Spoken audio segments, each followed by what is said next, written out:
Audio from microphones on the live stream. Best we can do is enable the microphone on here and leave it cracked open. Okay. That's it. I want to save this to the desktop. Right there. Not selecting it, or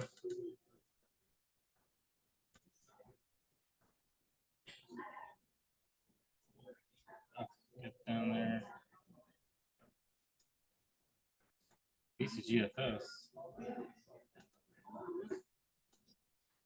This PC, this window, user, public.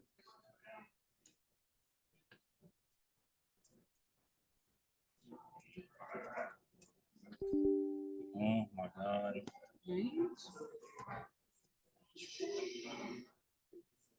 Buy online. Is this the way I opened it? Nah, not necessarily. Pop it on the documents there. And it's really only a contingency in case this restarts, you know, it's why I like to save it so I don't have to go back to the website for it. Okay.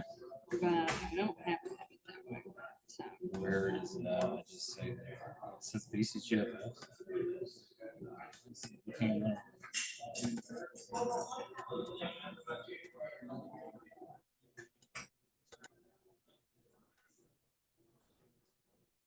There, paste it on there. Is that it? Or and then I don't put think two that's it. PowerPoints on here. Yeah, that's it. 9:15 agenda packet. Okay, that's it. But we get Let's to do the that. first page. Okay. All right, now I also had two PowerPoints. Bond. You got PowerPoints tonight? Yep, two of them. Yeah, And this one. I got the clicker, Curry. I did the other part tonight. It's not gonna do nothing. What? It's not gonna do nothing. What other part? I think it was that other part.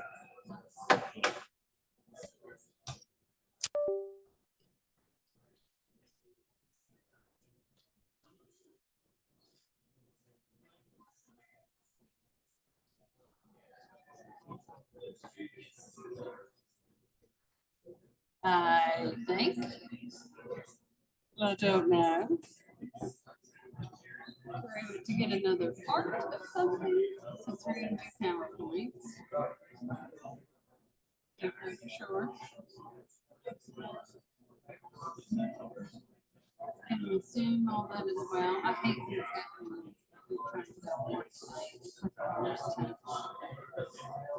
It is, but it would have been nice for a smooth transition. I better check on that.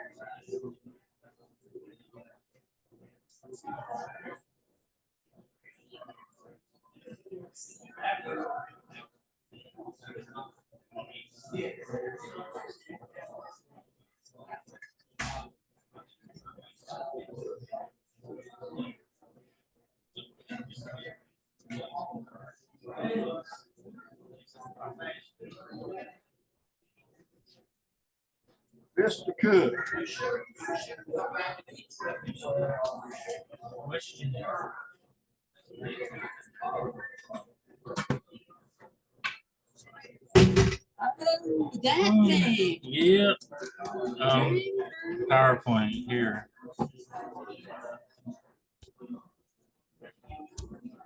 This one, right? Oh, there's two. How's that? Okay. Is that how it looks? That's just because of this, I think. Oh, let's give that a go.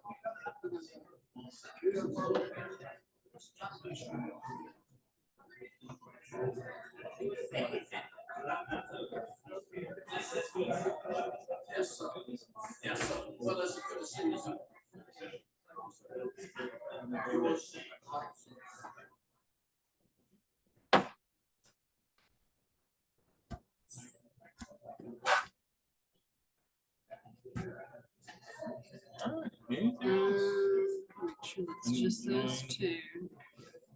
Set the audio on here. Or what this is. Close that one. Hurry, what happened? Oh God. Oh, wait. How many USB ports do we need? We got one.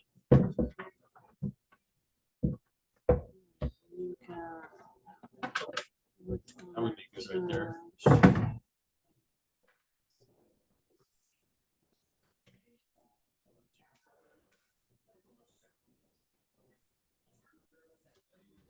Yeah, I'm gonna go back and put some food up real quick on that.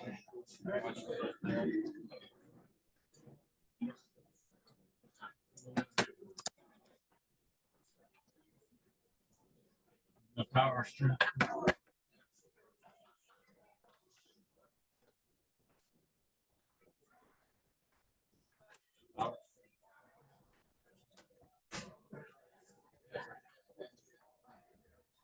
Back. Back.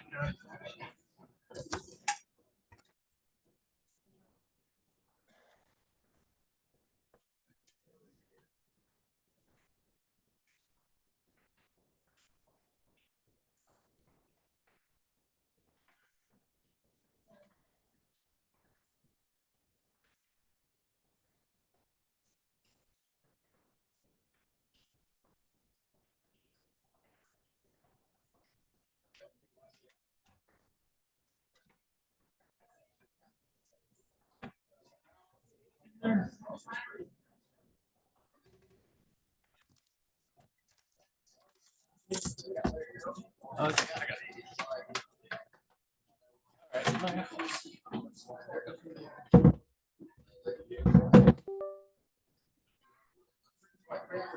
Okay. Both speakers changed. Well.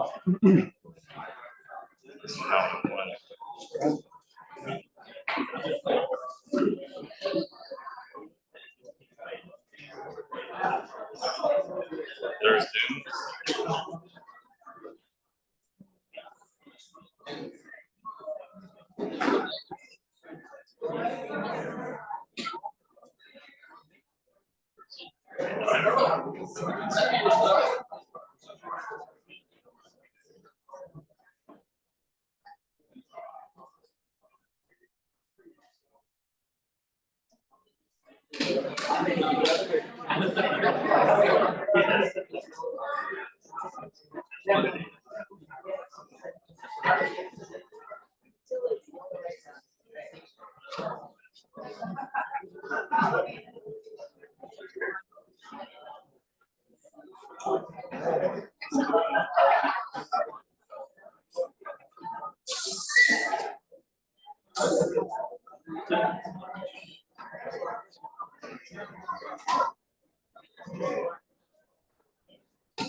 Ready,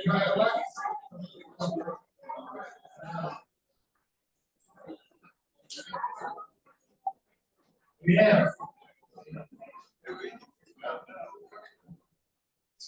You ready on the left? Everybody's good? You ready on the right? Yes, ready. All good up here?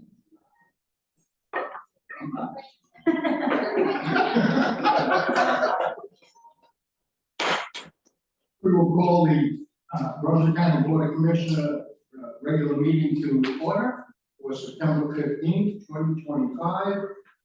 Welcome everybody. Appreciate your participation in the process. Commissioner Williams has agreed to lead us in an invocation and pledge. So if you would all please rise, gentlemen, please remove the cap.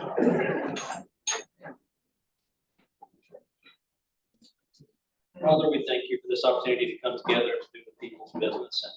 And Father, I want to begin by just lifting up our country. We've had a lot of turmoil in our state and our nation in the past week. The young lady who was tragically killed in Charlotte, and then the assassination of Charlie Kirk. And I just pray that on both sides of the political spectrum, the cooler heads would prevail, that you would give us a spirit of respecting each other, even when we vehemently disagree with what the other person is saying, that you would help bring that into this body and this county. I ask that you would guide us in our proceedings tonight. And I pray that you keep every person in this room tonight safe as they travel home. We ask these things in your name. Amen. Thank you. I pledge allegiance and to the republic for which it stands, one nation, under God, indivisible, with liberty for all.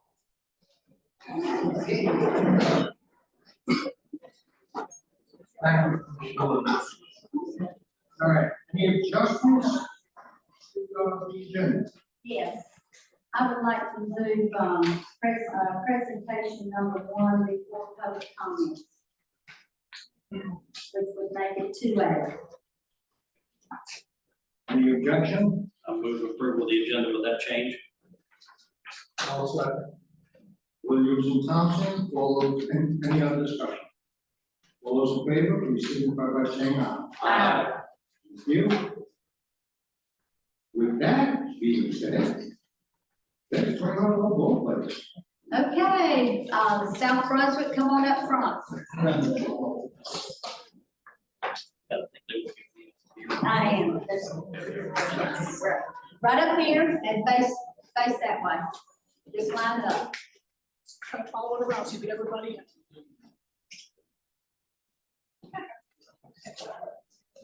And coaches, I'm sorry.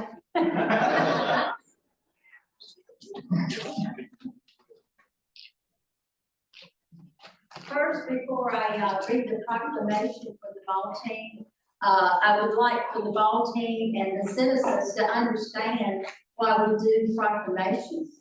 Proclamations are made by the governing body from time to time to serve as official documentation or clarification, recognize the community events, to bring public awareness to individuals, honor significant contributions, or as in this case, to celebrate and recognize the civic organization accomplishment. In the vault, in the clerk's office, our clerk sits right over here in the vault.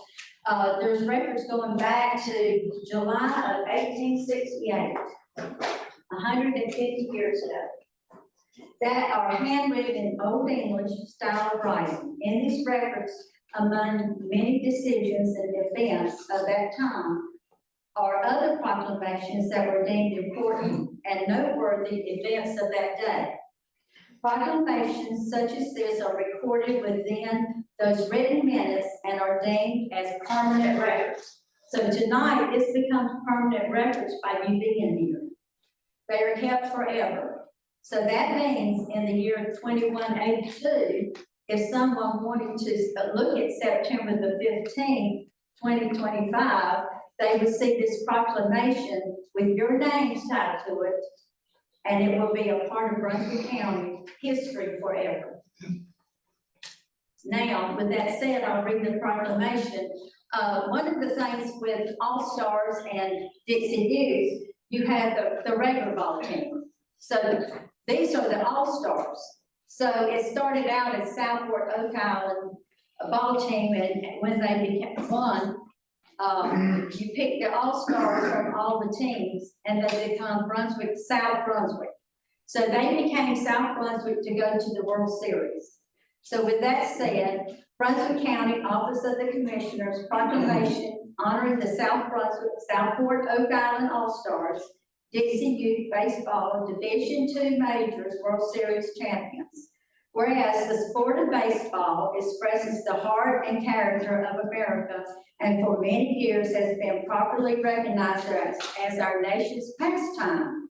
And whereas Dixie Youth Baseball is a program to service to the youth of our community, dedicated to teaching sportsmanship and the competitive will to win, as well as furthering physical fitness and being well through healthy community activity to provide valuable training for the participants and entertainment for the spectators. And I was one of the spectators. Whereas the Brunswick County is extremely proud. We're proud to be the home of the South Brunswick Southport Oak Island All-Stars Dixie Youth Baseball Division II Major World Series champions, which has served the youth of Brunswick County and the surrounding communities for many years. Whereas the Southport Oak Island Dixie Youth Baseball team is comprised of Jake Emmons. Jake, you want to step forward or raise your hand so they'll know who you are? Jackson Cook, Bo Casey, Jameson Templeman.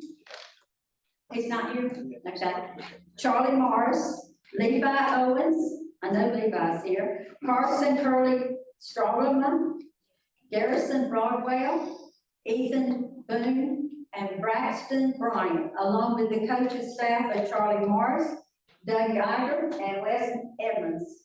Additional recognition goes to Bo Casey for receiving the highest batting championship average with an outstanding 773 batting average.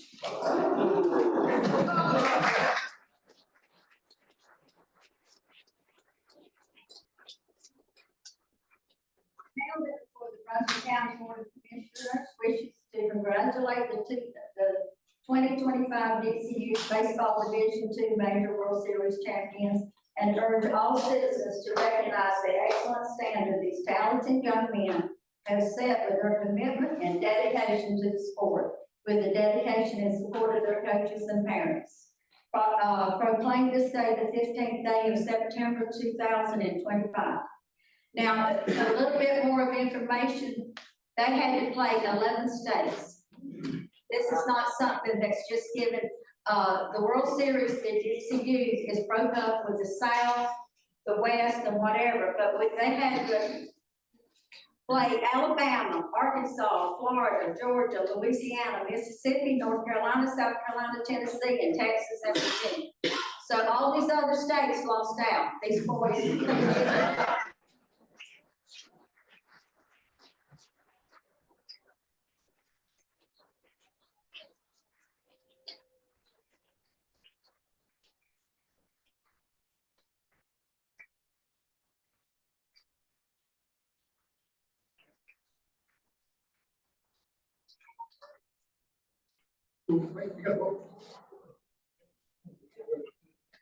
Appreciate y'all coming.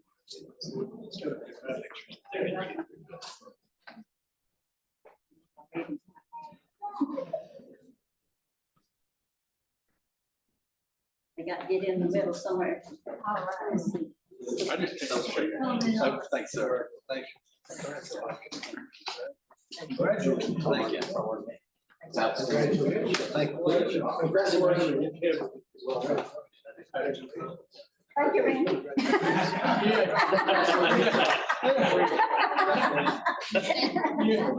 You must be a shortstop. I think I know you. Yeah. Need a motion? A motion that we approve the resolution? Need a second? Second. Aye. All those in favor? Aye. Congratulations. Any of the parents are welcome to come up and take pictures. Okay.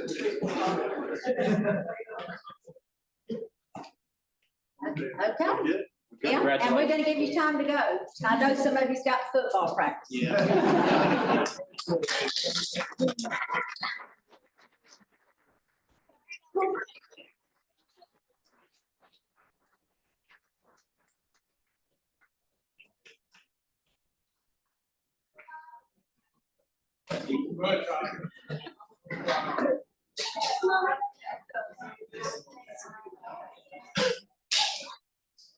That's part of this job is recognized.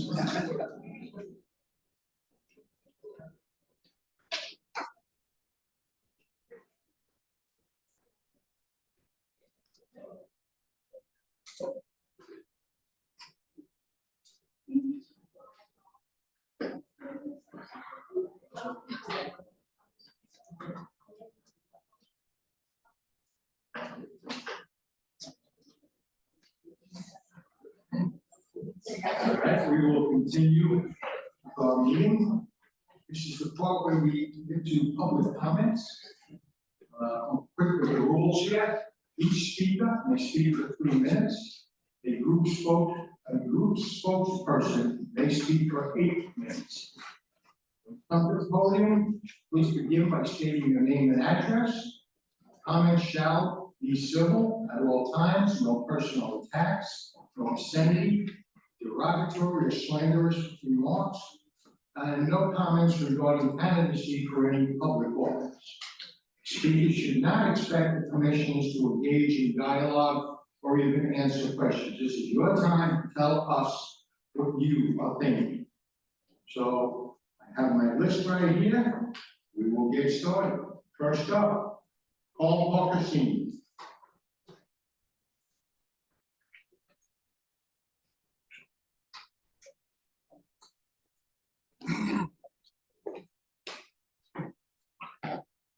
My name is Carl Parker Senior, address 1034 Parkwood Drive, Leland, North Carolina.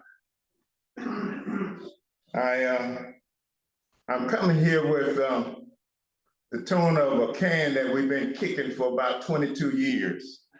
If you look back, if somebody have a sign up for what we're here about clean water, not only for themselves, but for the whole county, is what we're looking for. Now, we've been kicking this can for about 22 years. Now, this badge that I got on my chest here is a Golden Life member of the Brunswick County NAACP. It's a 22-year badge. And I've been involved in this for those years. Now, there have been many ahead of me. We had Louis Dozier, he's passed on. We had Bernice Hewitt right before me. We've had many of the others that has come along. Charles Warren, which is a lifetime member. All of those that I just called was lifetime members of the NAACP. As the NAACP has been fighting this battle for a long time, and we don't want to continue to kick the can. Now, I did get a letter from Steve Stone that said that there's a round coming up for a grant that might be, you might apply. I hope that you're planning to apply, and I hope that you will apply. if this grant is applied for and it does not go through, we're hoping that you reach back into your budget and pull this through for us for clean water, putting in some new pipes, hooking up free of charge. Folks have,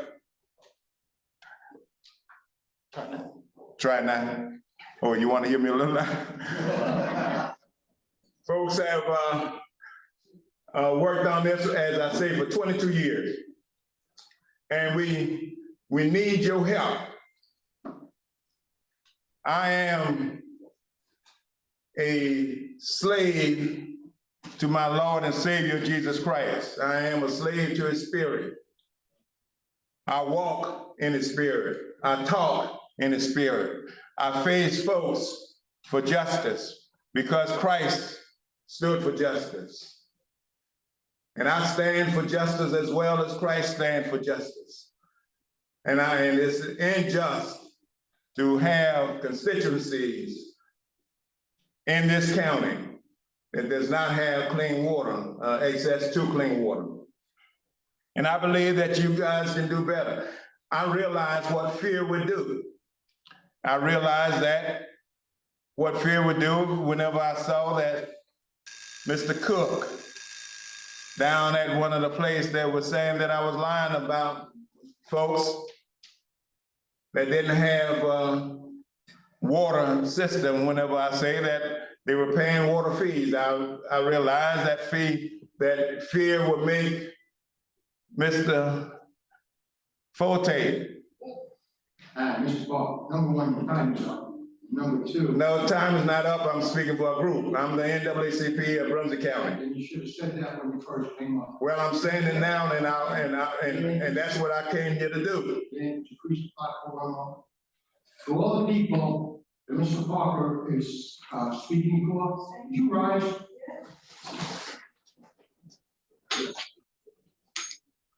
Does that look like a group to you? Not disputing. Understand, as a spokesperson, I have two other people on here that have down, they want to speak about water.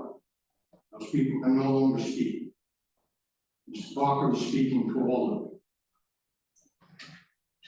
of them. Now, you didn't say that in your open comments, but So we can start the clock for 5 minutes now. now these are the things that we have been experiencing. That's why we're kicking the same can over and over again for 22 years. Now, before you got here, we was kicking that can. And while you were here, we were kicking that can. And you seem like you want us to continue to kick the can. Now, if you can avail yourself just a little bit to be human and see, and just to love people and love people enough that they should have clean water, then I don't think we have to kick the can as long. I saw this same board spend millions of dollars to buy property that they didn't have anything to do with the property. Isn't that right, Mr. Williams, Frank Williams? And only one person on this board said, no, we should not buy, because she could stand up. But now, if you can spend the money and make it happen just to buy property, you ought to be able to spend the money and make it happen for clean water.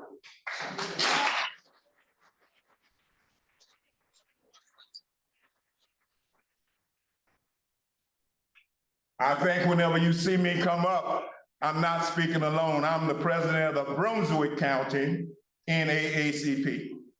That's the National Association for the Advancement of Colored People, because we realize that all people have color. So the way it's been marginalized in places where you call people of color. And if you realize that all people have color, all people are people of color. So we're looking for you to pass this grant. If the grant doesn't pass, we're looking for you to go ahead and get in your pockets.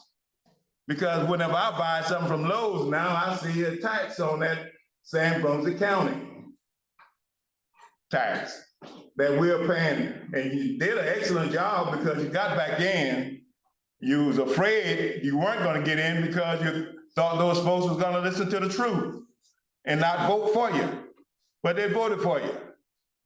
And now all the big contractors and the big developers and different ones gave you money through your campaign that you could campaign any kind of way you wanted to campaign and made it in. You ought to be satisfied. Now you are able to put taxes on those folks, and I'm glad you are putting taxes on them so they can pay back enough that you can now reach in the budget and give some clean water where clean water ought to be. We are humans. And humans ought to have clean water. I noticed that dogs and cats in the zoo have clean water. And we are better than dogs and cats.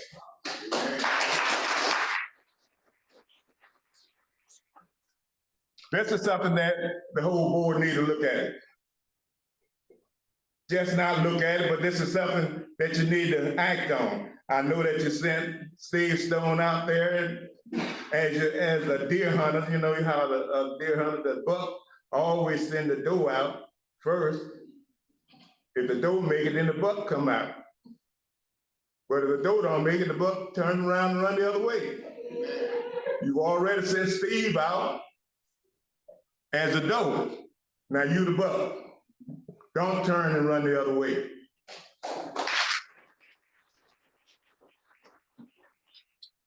Mike, you and I ought to be good buddies. And we are good buddies. Now ain't no ought to be because I love you.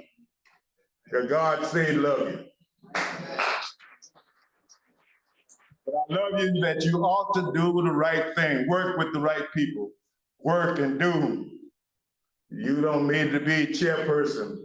I don't know how, but you did. You made it to be a chair. Now you ought to be able to work as a chairman, to lead the board in the right direction. Say, we are human and we want to feed and want to give this clean water to human beings. And I thank you for the time. I know I needed that 8 minutes just to say a few things I wanted to say.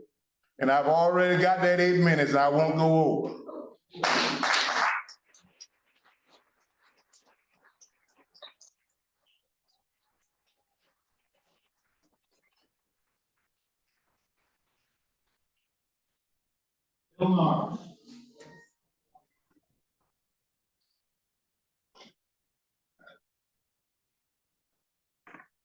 My name is John Philip Norris. I live at 1424 Asheville River Road. I have already emailed all of the commissioners a presentation regarding the Carolina Bays Parkway. And since then, I've seen all of you and given you a copy of that as well. I'd like to give a copy to the clerk.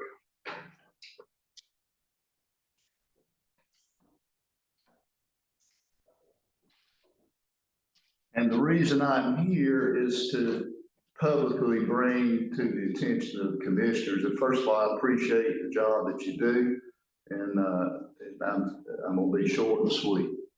The Carolina Bays Parkway, we have recently received notification that it's going to be a public hearing to maybe choose a preferred route for that road. I've seen the published document that shows the route as it currently exists, and in my presentation, I've given you a map that overlays that route with planned and under construction communities that are in the way of that. I've outlined the economic impact that will have on Brunswick County, and the portion I've shown you is only a short portion from the state line to number 5 School Road. Almost $1 billion in property tax value that would be eliminated by the current route. Over $2 million of annual tax revenue that this county will never see if that route is pursued. $17 million of water and sewer impact fees that this county will never receive if that route remains as is currently published. Also, I'm not here just to be against something, I'm here to give you a solution. On the drawing I gave you is another route, just a short distance from this one that would not impact any homes, would not impact any businesses, would not impact this valuable property where subdivisions are being built. My only request is that the DOT take the time to consider that. In my letter, I ask you to support a resolution and pass a resolution requesting that the DOT take this as part of their public hearing input and that they carefully consider the possibility of rerouting this road so it will not devastate the Hickman's Crossroads community. I appreciate your time. You have my phone number. I'd be happy to talk to you at any time about this. I'm available. So thank you very much. Thank you.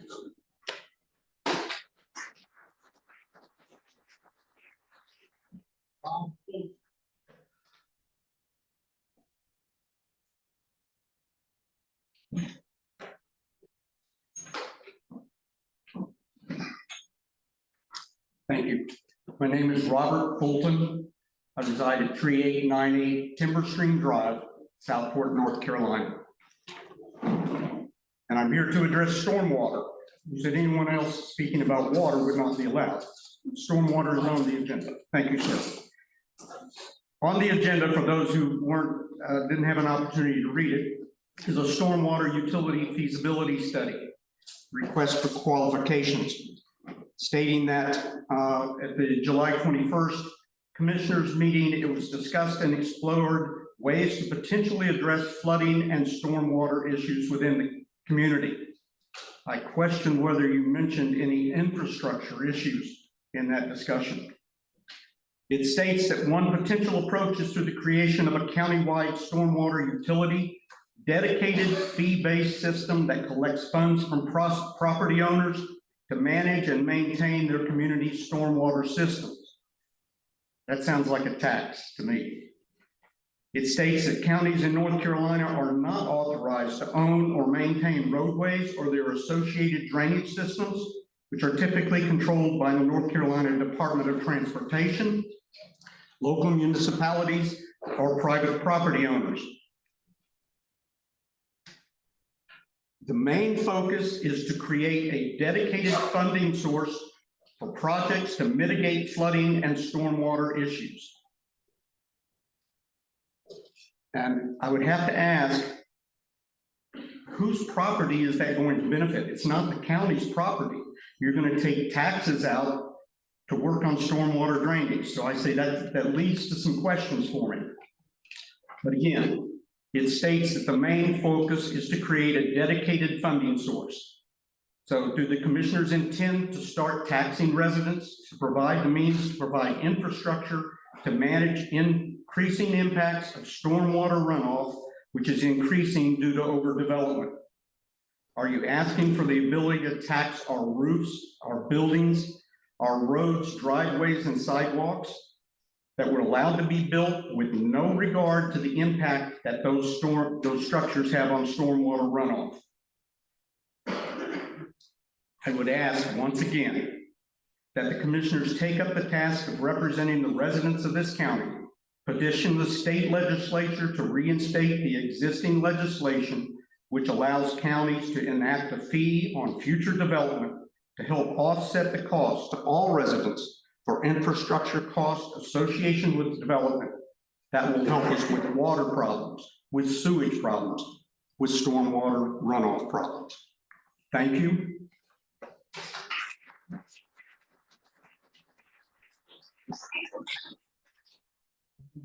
Public comments? I'm on the list. I'm here for me. I'm not with the group. That's what I stated earlier, that Mr. Parker was speaking. Who But are I'm you? here for Are me. you Amy? I am, but I'm not with the group. I'm here for me. Wow.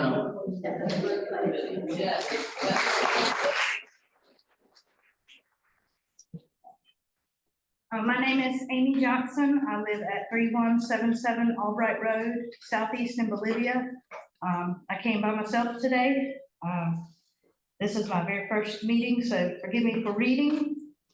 I'm here to ask the commissioners to help those of us that live on Albright and Brown Roads in Bolivia get access to clean water.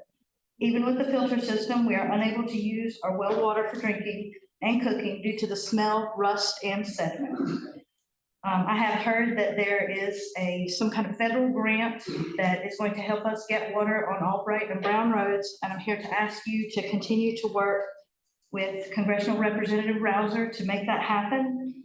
I understand infrastructure projects take planning and funding, and I'm here to ask you to continue on and make that happen. Clean water is a basic need, and we need it on that road, on Brown Road and Albright Roads, where I live. Please submit these grant applications. I believe September 30th is the deadline. I'm not quite sure, but if it is, please submit those for that grant to get us clean water. Thank you for your time. I appreciate it.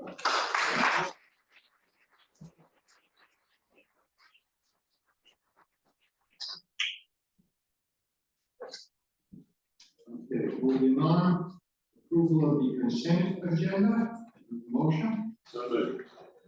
Cook. Cook Williams. Any discussion? All those in favor, please say aye. Aye. Thank you. Moving on, presentation, we already did that one, but okay, information technology, Miss Cindy, where you at? Hey, up.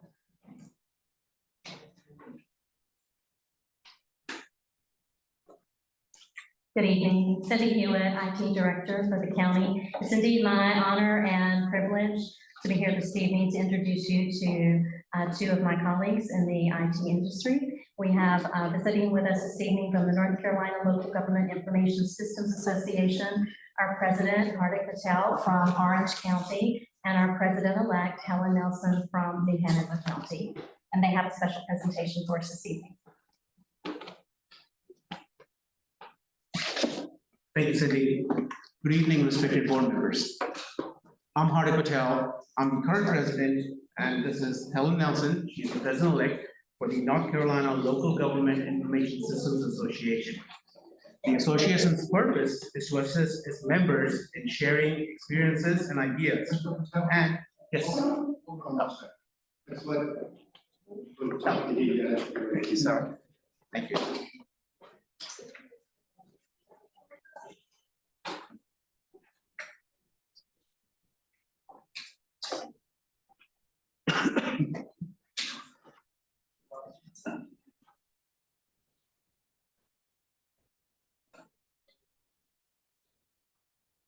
I'm sorry, Mr. Patel, please continue. Not a problem, understood. The association's purpose is to assist its members in sharing experiences and ideas and in undertaking cooperative efforts intended to achieve the association's goal of improving the effectiveness of the local government information systems. We would like to recognize the Brunswick County IT Department with the Nickel Giza Above and Beyond Award in their response to Hurricane Helene.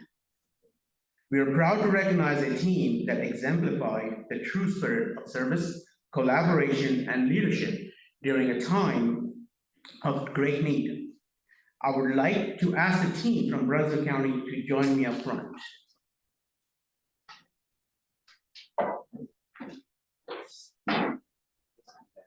Hurry, didn't you do?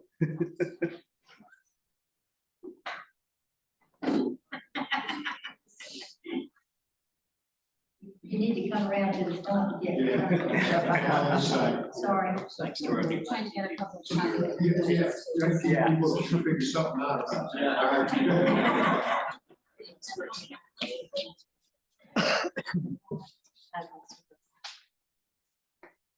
Future IT. Got you down there. Future IT.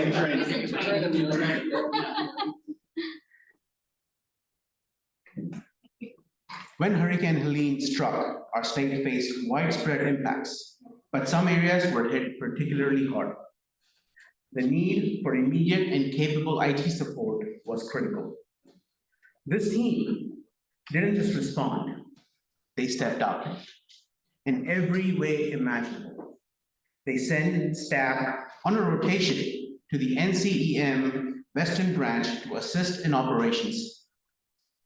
But their impact didn't stop there. They also deployed personnel directly to Yancey County, where IT resources were extremely limited. With only 1 or 2 full-time staff, the local CIO was stretched thin trying to manage it all. This team didn't ask for directions. They asked how they could help. They did everything from configuring network to running the help desk, seamlessly integrating into the operations and allowing the staff, the local staff, to breathe, regroup, and continue the recovery efforts and mission. Their work was essential, selfless, and deeply appreciated. We say thank you to Brunswick County IT for your technical expertise, your compassion, and your unwavering dedication to supporting your fellow North Carolinians in a time of need. You made a difference. Thank you.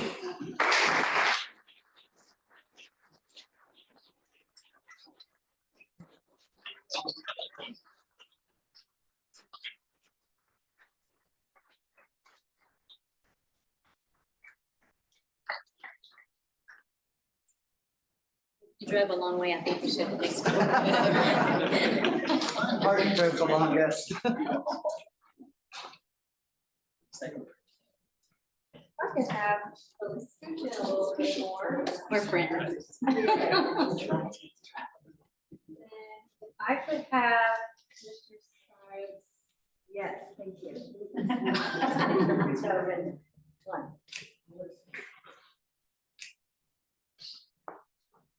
Commissioner Sykes, you can move back a little. I'm in the hole. Oh. I think you got a good one. Thank you. Thank you, everyone. Thank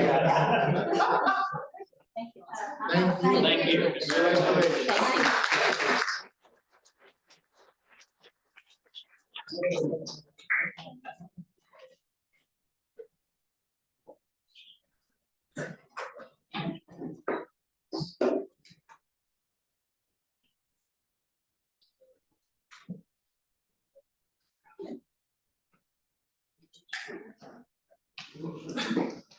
All right, moving on to the public hearing. Kirsty, come on up. Good evening.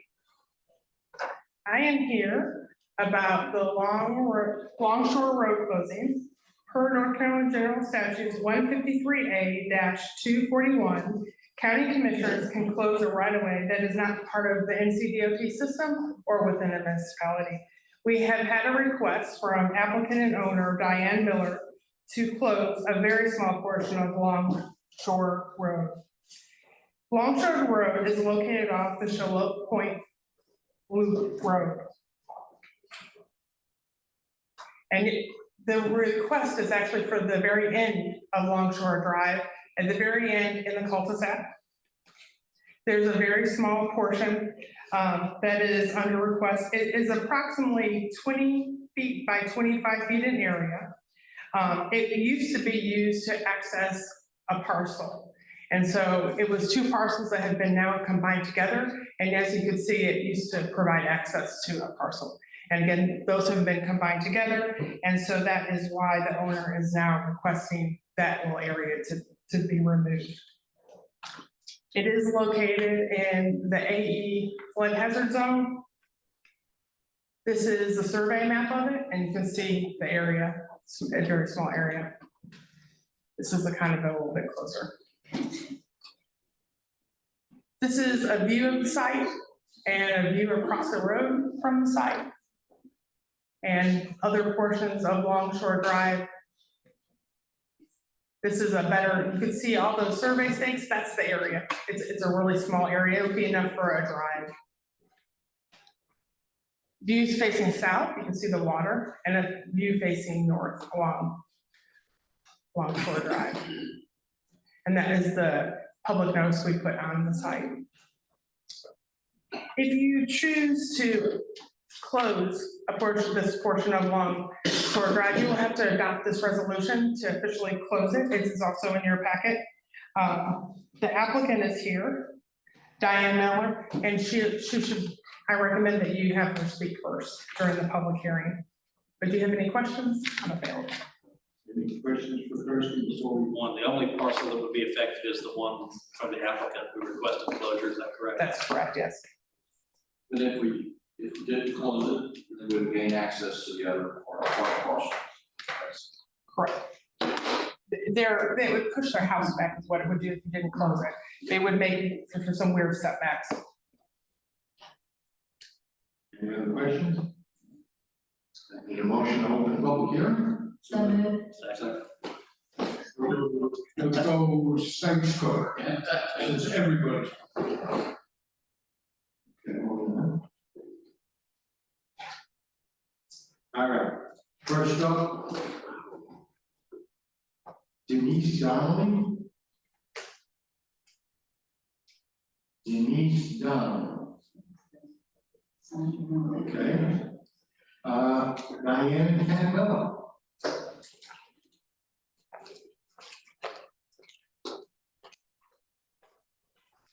Good evening, commissioners. We're Diane and Kent Miller. We're the owners of the property. We acquired actually 3 contiguous lots.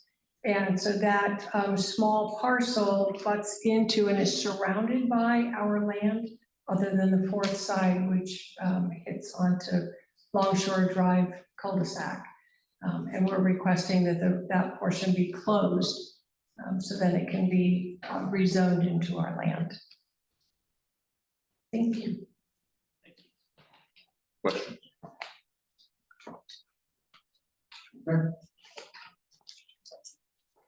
Just have the last name, Robinson. First name. Wrong sheet. Dodson? I signed the wrong sheet too. Okay. We make a notation for next week. Okay, the motion, Mallory, public hearing. Second. I will, we'll turn it around, couple seconds this time.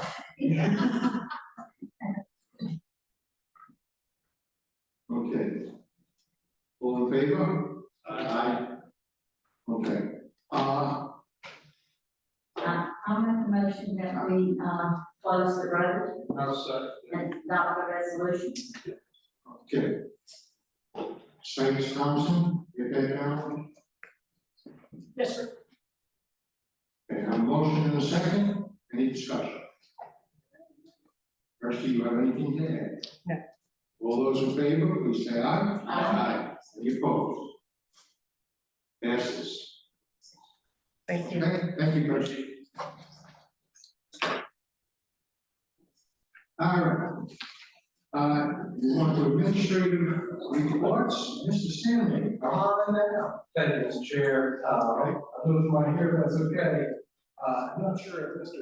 Fish, he's been traveling, not sure if he's made it in, but I've got it as he's not. This is an item that is in your packet regarding the MOU for the Walk Center.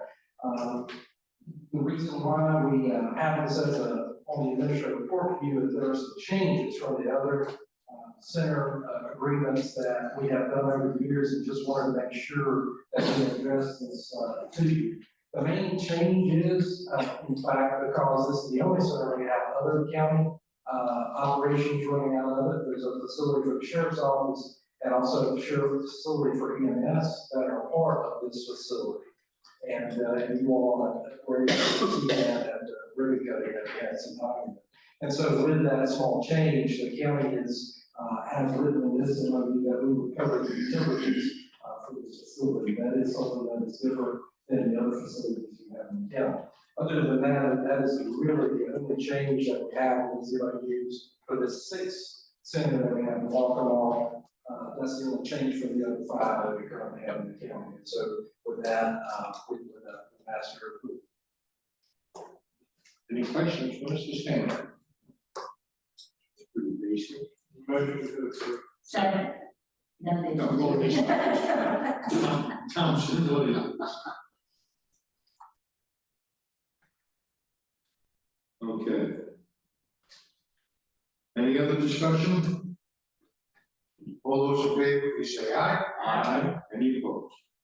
Okay, that passes. Thank you. All right. Mr. Stone, resolution for general obligation school bond referendum. Thank you, Mr. Chairman.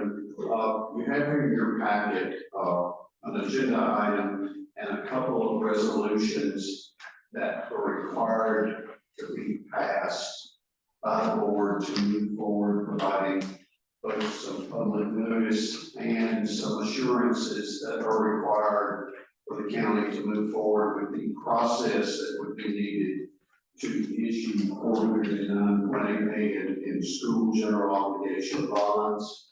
I think before I go into detail on these two items, the school superintendent and at least a couple of school board members are here, and they have a presentation they would like to make that would explain the purpose of this $409.8 million before you discuss these two resolutions.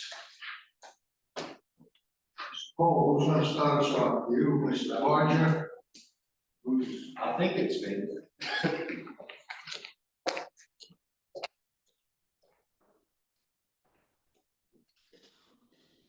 Thank you for having me.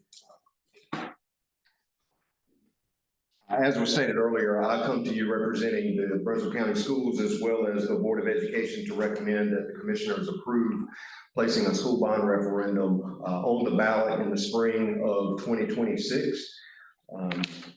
We did want to go through a presentation to explain some of the details.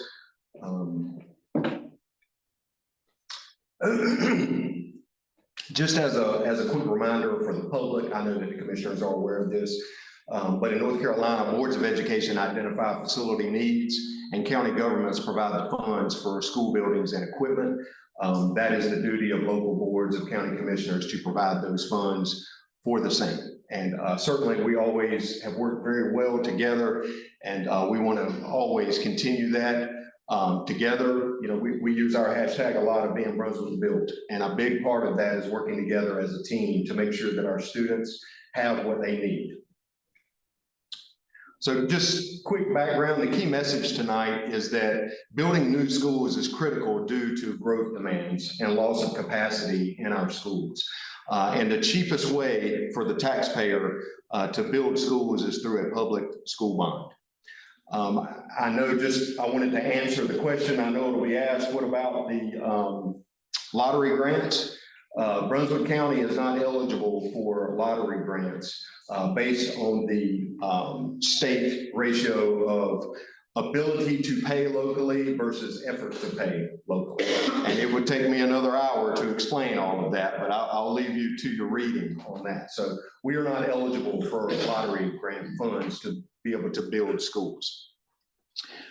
We always try to have a targeted approach in everything that we do. Facilities planning is grounded in annual demographic reports that analyze enrollment, housing growth, and school capacity, as well as approved developments.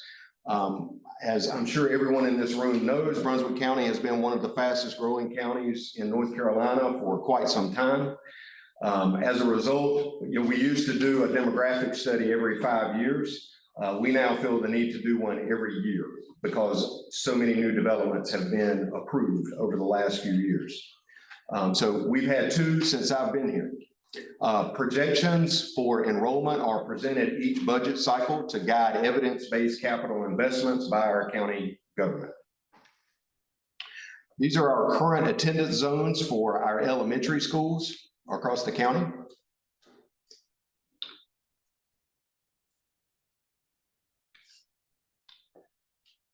These are the new elementary school potential locations. Everyone will notice that this is the northern region of Brunswick County.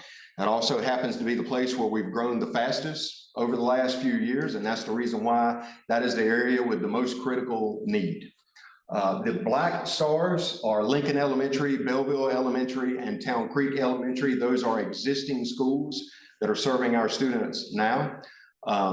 They are also our largest elementary schools, and they are all well over what they were designed to be. As anyone that deals with the traffic in any of those three schools twice a day can tell you. I wanted to remind the public that schools are limited as far as how many students we can add by several things. One would be the size of the cafeteria and the size of the gym. A lot of people don't realize that, but your cafeteria has to be large enough to be able to cycle all of your students through without the first lunch starting at 9:30 in the morning. Okay, so we have to have lunchroom space to be able to get through all of our students on the campus. Same thing for a gym, to be able to get them through PE, and as sports grow, that's really more for middle and high schools. It's also limited on the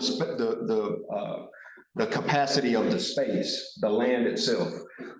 As we have done over the past few years, you can add modulars if you have the space. You have to be able to permit it, and that also takes time and money. And modulars do not last anywhere near as long as brick and mortar schools. They are also not as safe with regard to any number of reasons that I could scare people to death with, but you can imagine that trailers are not as safe as brick and mortar schools. And then another factor is traffic. You build and design a school based on a certain capacity of enrollment.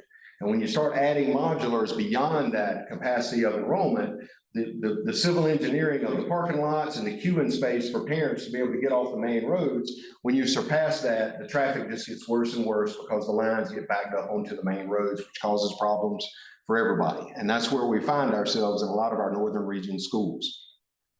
The blue circle at the top left is 7S-N, that's 7 states north.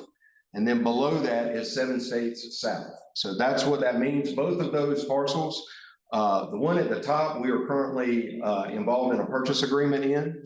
The one at the bottom is an option to buy that we can buy later. They are both in the same very large development. And then on the right in the middle, you'll see Jackie's Creek. We are in a purchase agreement to buy that property as well. We have 2 parcels there. Parcel A, we are involved in a purchase agreement on that's large enough for an elementary school. And then there's a parcel B that we have an option to buy that would be big enough for a second school up to a high school.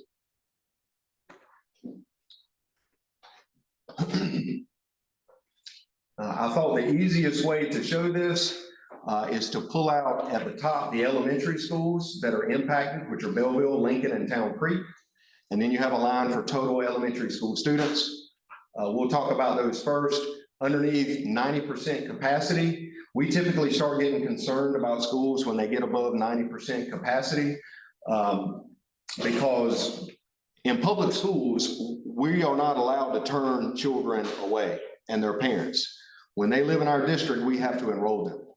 And when you get above 90% capacity, you could have a development or 2 that opens that then you go past your enrollment projections substantially, and things can surprise you. For example, just this summer, Cedar Grove Middle School enrolled over 70 students beyond our projections. That's 12% of that school's total enrollment, okay, that we did not plan for. And that's a result of some of the growth in the central part of the county. We still have space at Cedar Grove, so we just had to post some teaching positions, but now we're going to be late hiring them because we didn't know that was coming. But that's the kind of thing that can happen. And that's the reason why we start getting concerned about our schools when they get above 90% capacity, because that's the kind of thing that can happen. Then we have how many students are these schools designed for at 100% capacity? And then we have a column for 100% capacity with modulars. So for example, Belleville Elementary School currently has 9 trailers on that campus. So their capacity with modulars right now is 970. But again, that's the reason why traffic is so bad around Belleville Elementary School, is it wasn't designed to have that many students. but that's what we've had to do. So for the rest of the lines, you'll see 2024 through 2034. Our idea all along with this is that we want to try to have a plan in place for the entire county that will allow us to meet our capacity needs for this decade with one school bond referendum. We would like to not have to have another school bond referendum before the end of this decade. So that's how we approach this planning process. So we turned the cells yellow when they got above 90%. And then we turned them red when we started getting above 100% of capacity without modulars. So as you can see, red is bad.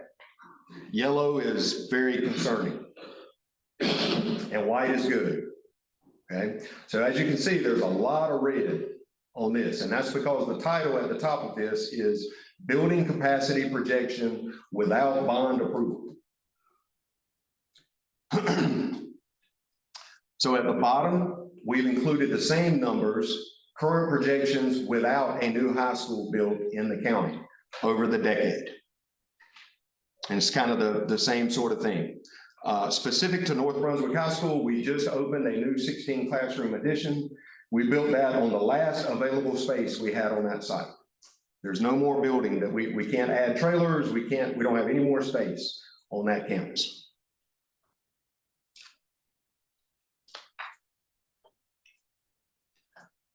This slide is building capacity projection with bond approval. So at the top, set up the same way, but you'll see that there is a Jackie's Creek Elementary School and a Seven States Elementary School that is listed. I want to say we have not picked names for these schools yet. That's just something that we're using to identify them as of now. But you can see that as of now in this plan, we have Jackie's Creek Elementary School coming online in 2028.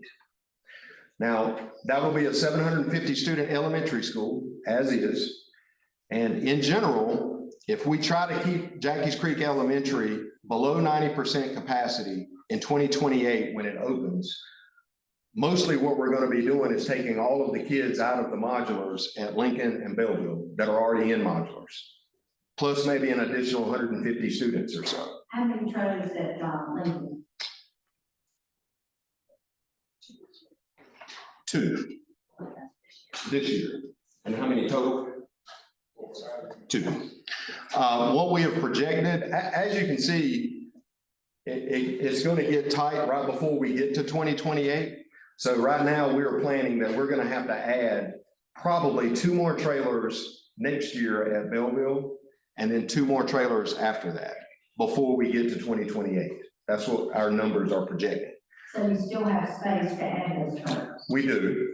That would get us to 13 trailers at Belleville Elementary School. And the traffic's going to keep getting worse. And that is bad on 131st. It is. And I'm worried about the cafeteria as well, being able to get the kids through.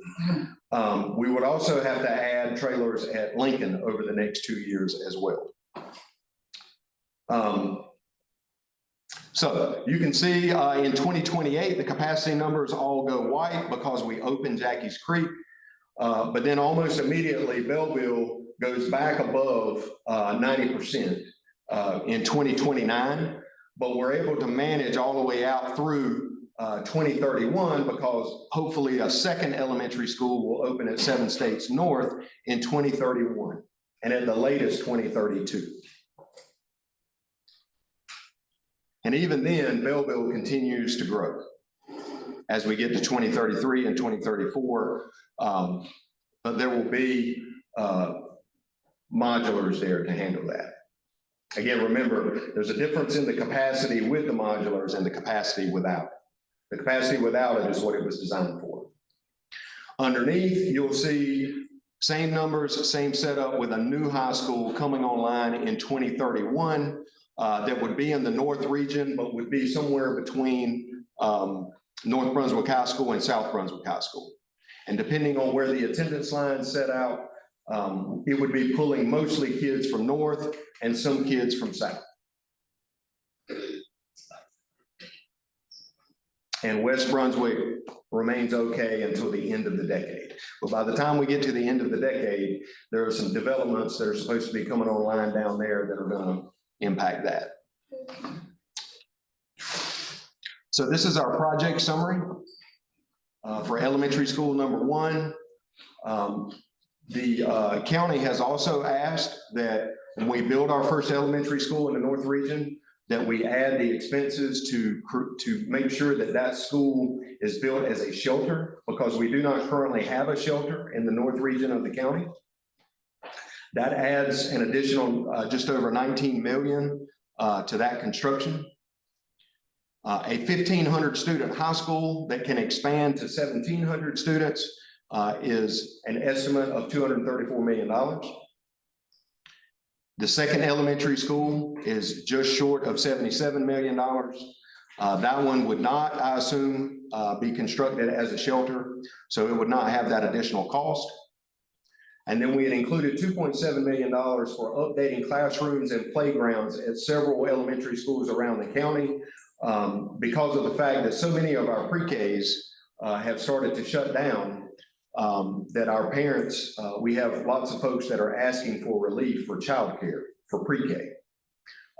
Pre-K obviously impacts the ability of our kindergarten students and how well they come to school ready for school. And so we feel like if we can fill that gap, we need to. So the total is $409,818,663. And I can take questions. Yeah, you go ahead, Council Mike.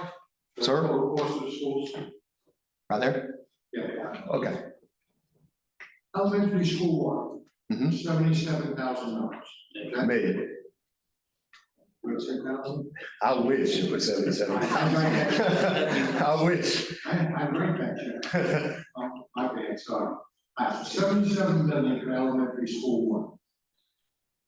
Over 19 million to harden the gym and cafeteria. Well, we discussed that question with our architect, and our architect felt that that was not possible to do just a gym and cafeteria. And if need be, he's here tonight, Mr. Doug Sherwood, if the commissioners wanted to take the time to hear his explanation for that. I'd love to hear that.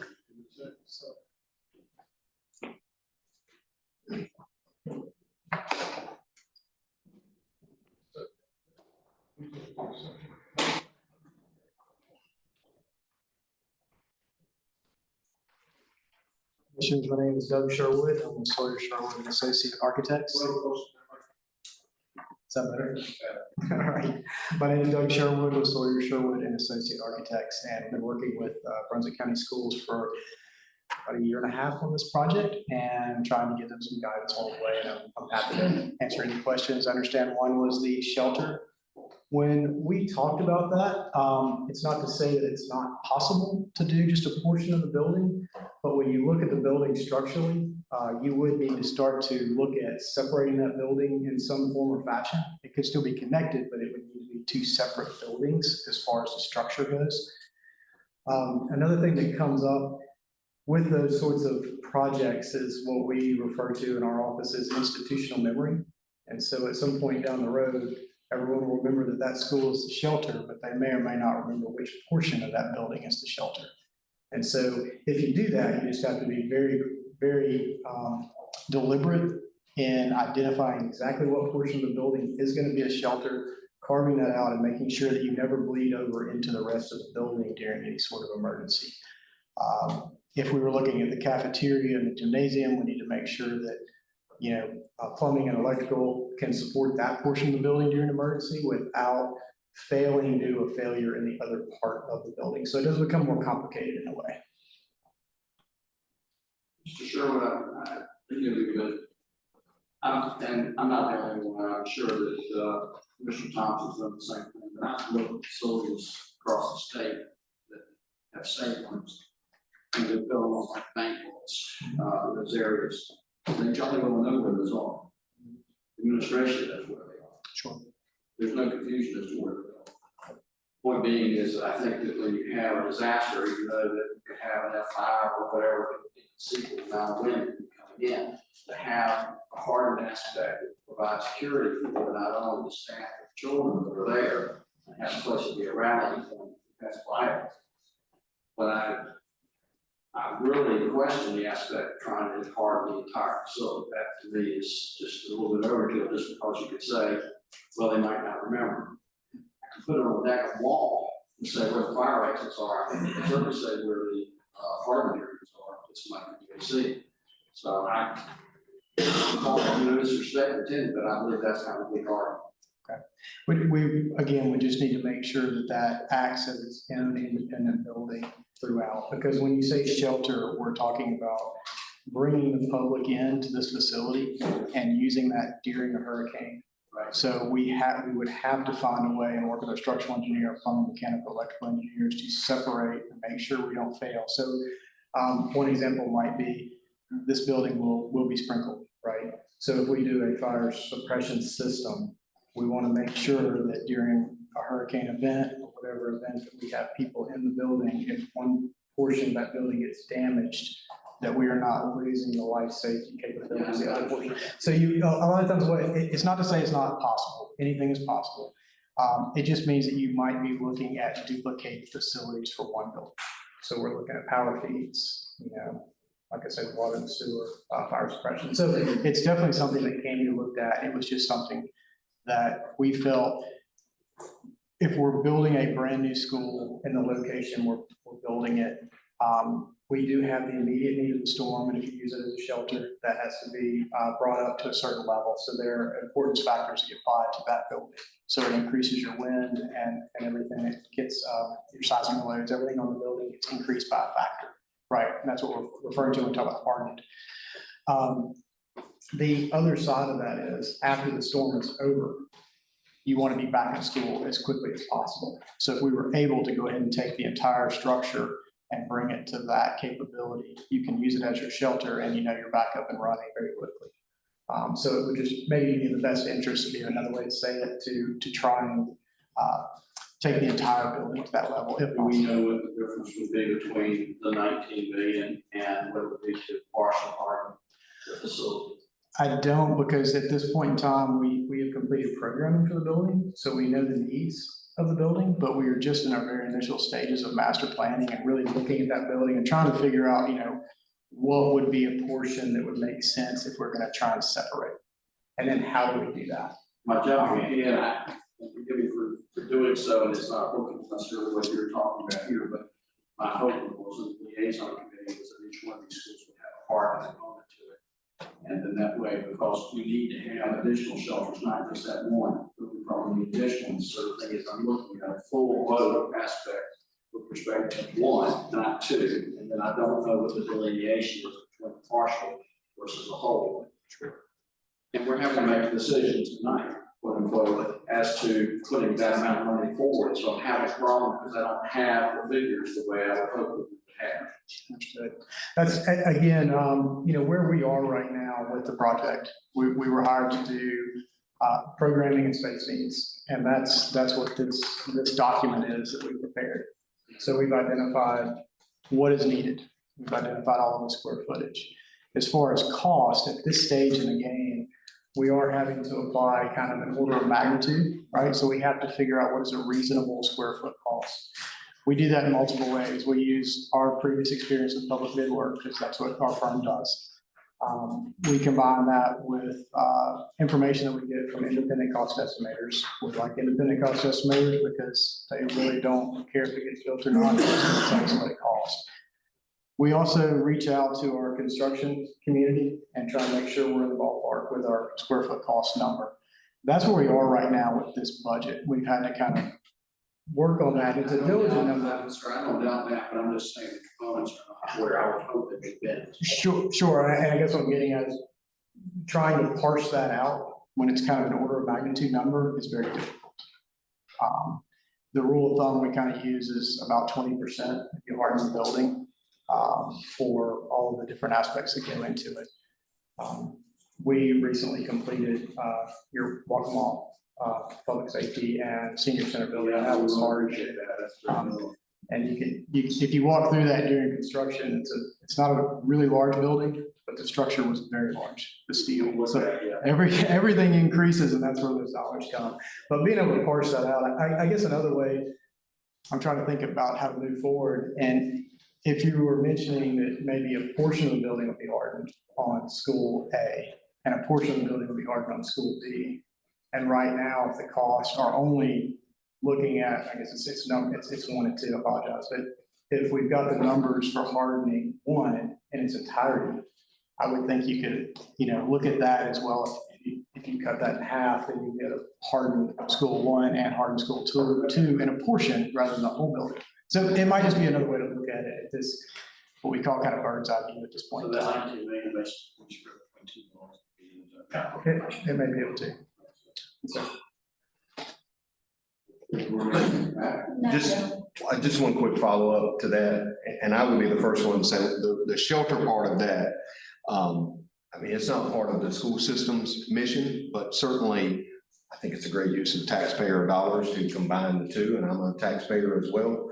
I would just remind the commissioners, I don't know if you're aware of this or not, I was not living and working here at the time, but when Florence came through, I was told by my staff that we had over 800 people sheltering at West Brunswick High School.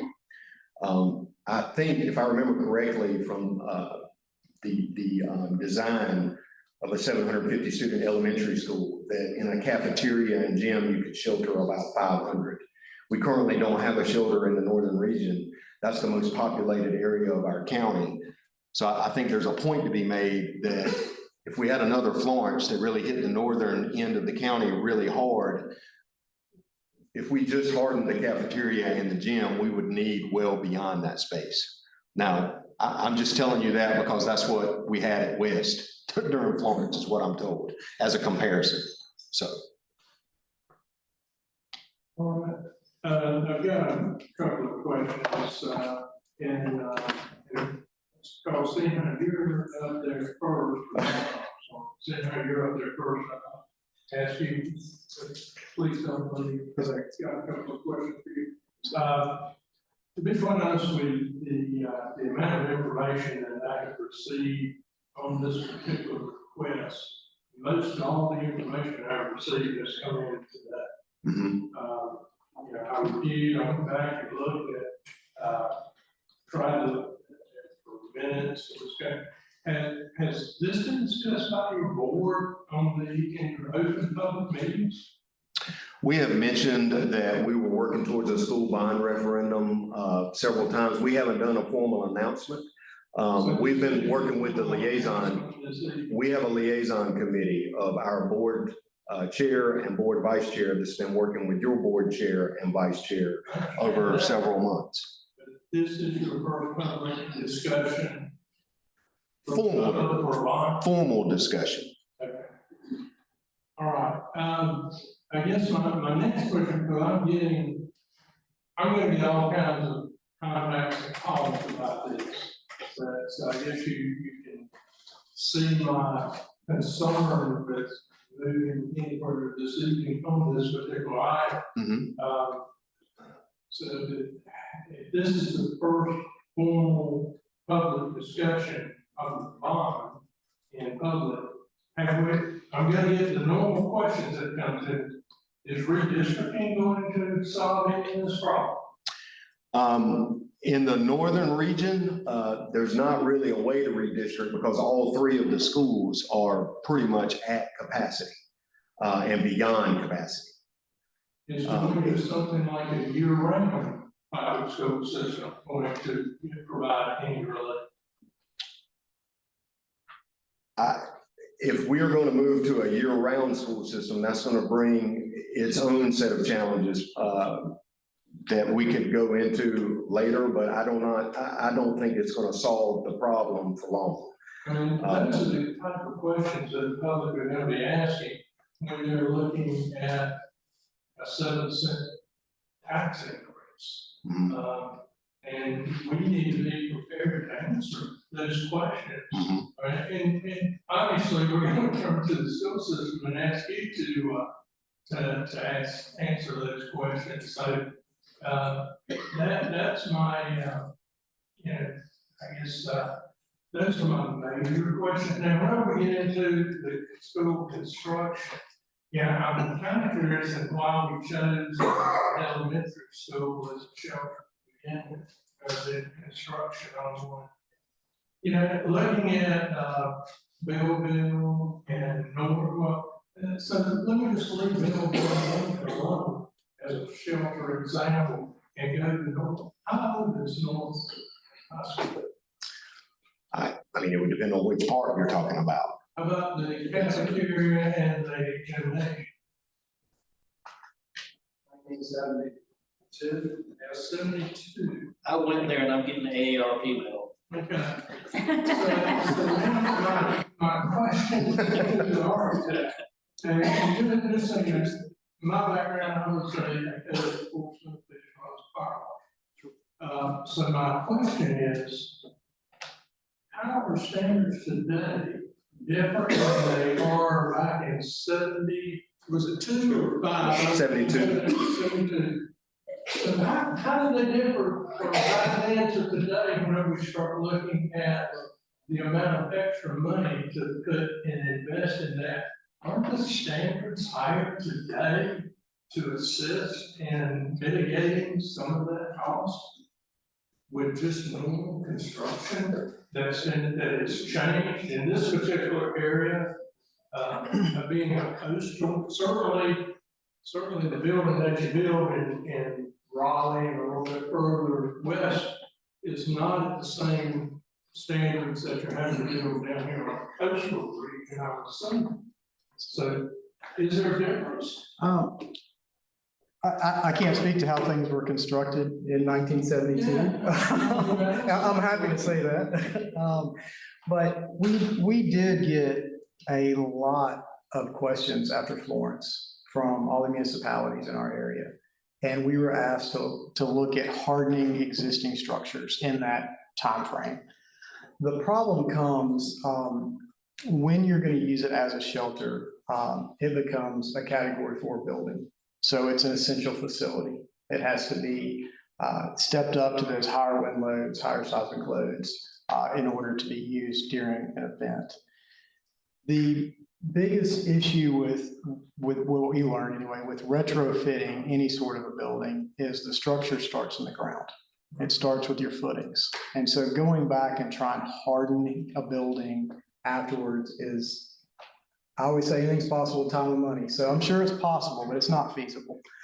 And I'm not comparing and saying do that with your existing building. I'm just saying that the standards today are much greater than they were in 72. So it's a more substantially built structure. Yes, sir. Yes, sir. You mean even if it wasn't a Category 4? Correct. It is a more durable building.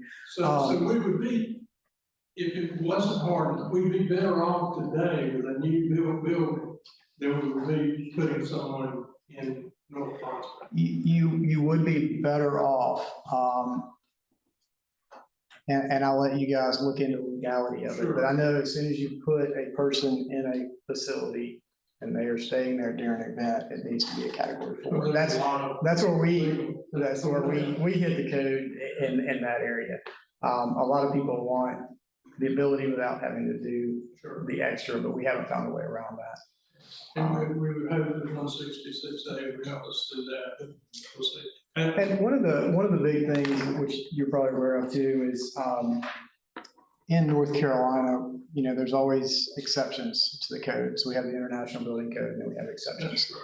One of those exceptions has been for a long time that in our area, you don't have to do impact rated glazing as long as you're going to cover it up with plywood before the storm. And I guess you're aware that the state of North Carolina has, the international code is scheduled to be changed again. And yes, sir. The state of North Carolina has chosen to delay that decision because of felony. Yeah. So some of those things come into where, yes, you know, if you strictly follow the International Building Code, yes, you would have a much more hardened building. We always take the viewpoint of the when a storm hits our area, because we live here as well, the ability for everyone to take time away from trying to take care of their own personal needs to go and board up a building is hard to do. So there are some things that we could do regardless of whether the entire building was brought to up to a certain level, but there are still some things that might be smart to do. That would be above and beyond. I think I've passed my share. All right. Well, first of all, thank you for the work you put into this, and I do have a few comments and then a few questions. And as I know the needs are real. Like I said a minute ago, I went to North Brunswick. I also went to Lincoln. That building was old when I went there, and like I said, I'm getting AARP mail now, which I'm not a fan of that. But so they've been there a while. So I know the needs are real, and I know that we have to do something. But we just want to make sure that what we're doing is the right thing. One question I would have on the numbers on this sheet, I'd love to know what you use as a construction cost per square foot and how that compares to the market norms for that. I don't know if y'all have that readily available, but I just want to know how these numbers compare to what the market's showing in general for these construction costs, so that we know that what we're approving is in line with the actual market price. Yes, sir. A little bit more history real quick. Again, the early stage and the bird's eye view is where we are. We always keep an independent cost estimator as part of our team. And so as soon as we complete schematic design on this project, which actually is probably March of 2026, at that point, we'll be getting numbers from a cost estimator and possibly CM at risk as well. So we'll have some numbers based on actual drawings and design. Currently, where we are is we took current market day, we looked at it with the shelter, and we came up with a square foot cost for the building alone. That cost we were looking at was $510 a square foot. The other thing is on the Jackie's Creek property, we have an amount set aside for site development.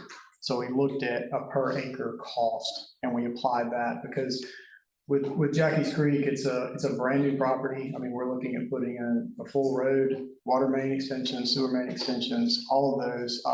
It's not comparable to some other projects you might be seeing where you're able to go in and tap into utilities there at the street. So the site costs are quite high.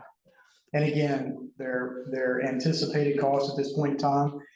And having done this work for a number of years, understand both as an architect and as a taxpayer that it's critical to get these numbers palatable, but we want to make sure they're real because we've been on the backside of a project that wasn't properly funded, and that is extremely difficult to achieve and meet the expectations of the clients. So we're looking at that, and with those numbers, another thing to keep in mind, what we try to do is provide a project budget to the school system. So we have the construction costs which includes the building and the site development. But in that, we also assign percentages for all of the soft costs. So we have a portion for owner allowance, construction contingency, CM fees, because this project's looked at being done by a CM at risk contractor. We also apply inflation to midpoint of construction. So currently we're tracking 3%, and we're tracking that to 2028. There are design fees. Administrative costs include anything from survey to geotech, quality control, potentially commissioning for the building. And then there's a line item for furnishing and equipment as well. So all of those go into the budget to try and make sure that everything is accounted for. Thank you. Yes, sir. One comment I meant to make a moment ago is this will have been 10 years since the last bond, and you mentioned once in a decade. And I think that's about the right timing. If we're going to have to do this again, it will have been a decade since the last one. To shift gears a little bit, it doesn't matter if we pass it if the voters don't. And I think that's an important thing we've got to take into account. So one thing to me that is a concern is putting it on the primary ballot instead of the general. And I looked up the turnout, 18%, under 19% of the people voted in the primary. Almost 60%, 58 voted in the general. And if we're going to let the people have their say, should we not put it on the ballot when more people are going to be at the polls voting? So that's one concern I have. And then another is that the primary is in March. And I want to know what your plan is to communicate, educate the voters on this, because March seems like a long way away, but it will be here tomorrow. So what is your plan if we were to put this on the ballot, what is your plan to sell this and to generate the grassroots and financial organization to tell the people about it? Well, we've put together a list of every organization that we can find, churches, everywhere we can go to speak and give the message and answer questions. Obviously, we're not allowed by law to campaign essentially in favor of it, but we certainly want to present all the information and answer all the questions that we can in every place that we can. We discussed the difference between the primaries and the fall. Of course, no one is barred from voting in the primaries. Everybody can come and vote. And, you know, I would say that 18 or 19% are also very well-informed voters who investigate things really closely, I would say. And we believe that anyone that looks at this presentation, when we explain these numbers, will understand the need, the critical need of building schools. And I mean, when you have a county that doubles its population, and I know we've had a lot of retirees, but we've also had a lot of families move here.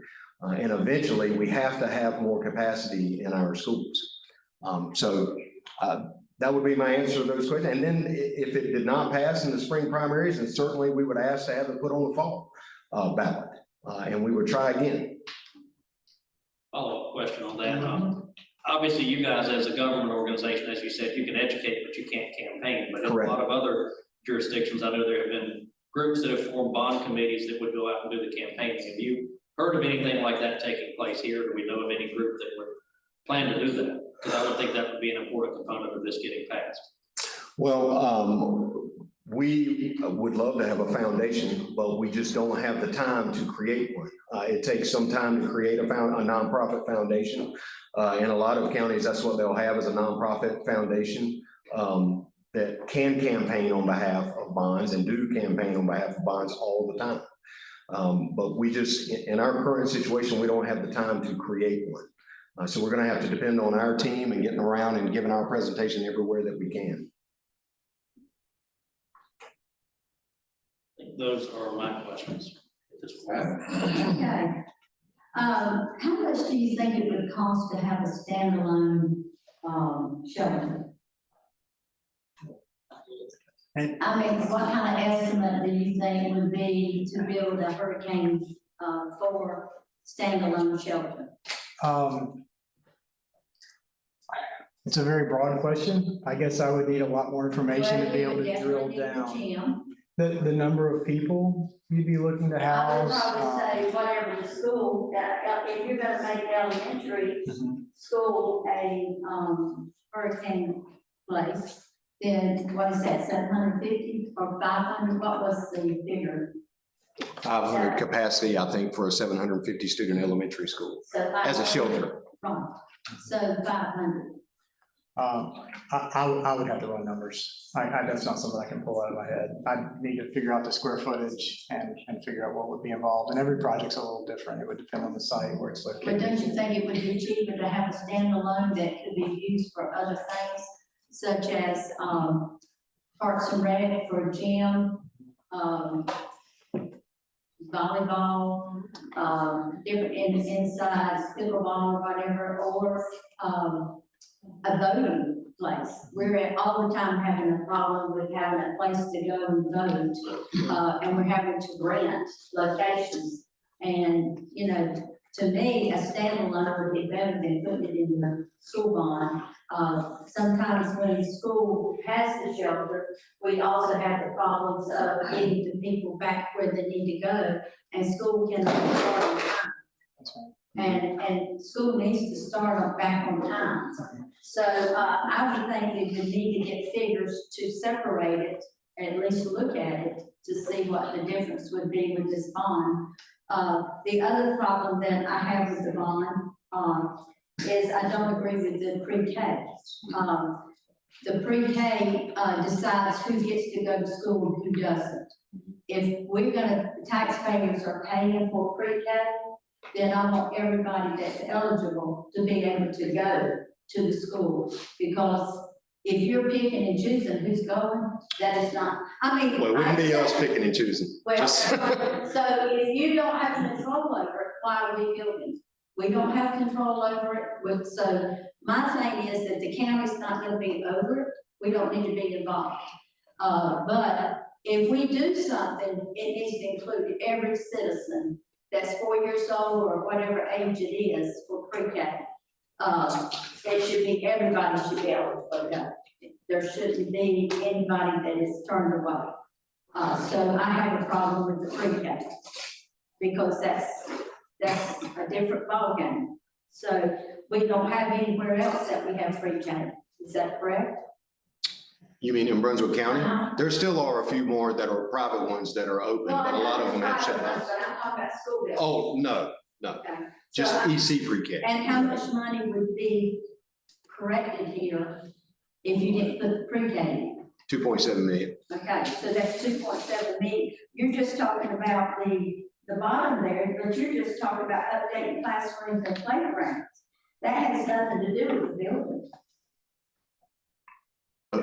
Because you're updating classrooms.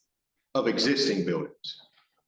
So, but the new building would also have to have it, so you would take that off of the new buildings that you're getting ready to build. So that would reduce the cost. A couple of classrooms. Yes, so that would reduce that cost. So I would like to see a new figure done that would show the breakdown of taking it away and then standalone shelters. I'm not saying that, I mean, I appreciate. Like on another site, standalone shelter. Yes. Because the way that would impact the bond is we would just remove the. Well, yeah, you would remove it. Right. Commissioner Sykes, to be fair, it's not our responsibility to build shelters. I know that. So we would have no problem removing that. That's fine. I mean, seriously, But my we're thing is, I trying to. have to have the breakdown so I can have it for here, that what's gonna come out of your bond. Yeah, we can have that taken out of the bond, but I don't know that we should be soliciting the architect to get an estimate for y'all to build a shelter. That's not our No, purview. that's not what I'm asking.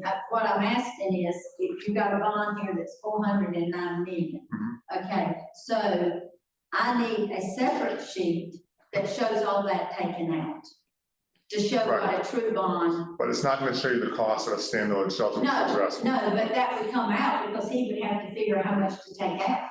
Right, but again, what you asked for was a standalone shelter on a separate property. That would be property acquisition and all that, and that's not our responsibility. So we'll remove the shelter. We were just trying to be good stewards of taxpayer dollars. We've partnered with the county. Well, you can't remove the shelter until it's agreed upon. So I have to have two separate costs. Yeah, so we'll provide you a second bond option with that removed. Okay. But it's not going to provide you the cost of building a standalone shelter. Correct. Okay, I just wanted to clarify, because it sounded like we were putting the responsibility of building shelters on the school system, and we don't do that. No. Thank you. Thank you, Steve. So with those two items looked at, I'm sure it would bring it down, some more.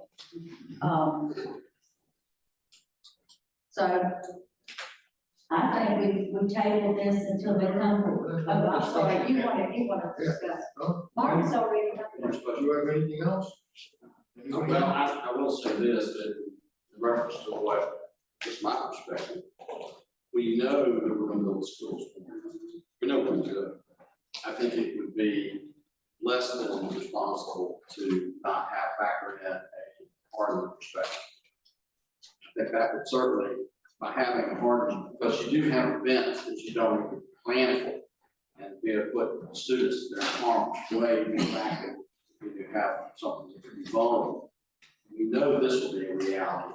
We also know we ran numbers that we can only shelter a certain percentage of the population anyway. So if we were to have standalones elsewhere, the other thing is this, we have no intention of being able to keep people, even if they can't go back to their homes, in the schools. We do have secondary sites. Some are harder, but the thing about it, on secondary sites, like the Walkmall building, we can go as a secondary site, and what we do is once we get to stability to some degree, we relocate those individuals, even if they can't go home. We put them into a secondary site, like a senior center. It has everything, I was repower and it's got everything else going forward. The point being is then you can get back up to normal, because you're still not operating during that anyway. I mean, they're not gonna be there during a hurricane. Correct. So We hope not. Accomplish a variety of things, but you're not gonna have a situation where you're gonna be stuck, you're gonna be standing there forever because we've got secondary sites. We hope not.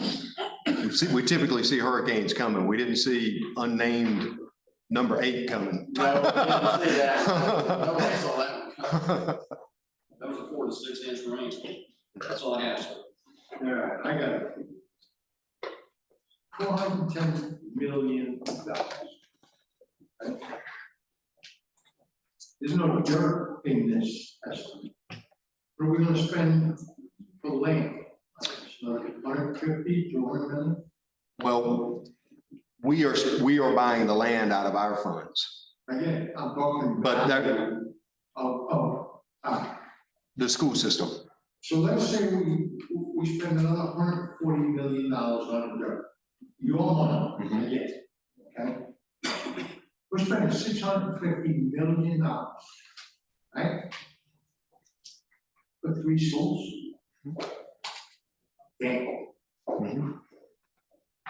Does that not seem ridiculously excessive to everybody in this room? I am 100% behind doing a school. Let me get that up front. But this is real money, real big money on the backs of the citizens of Brunswick County. As Commissioner Thompson stated, there's roughly a 7% tax on it. Okay?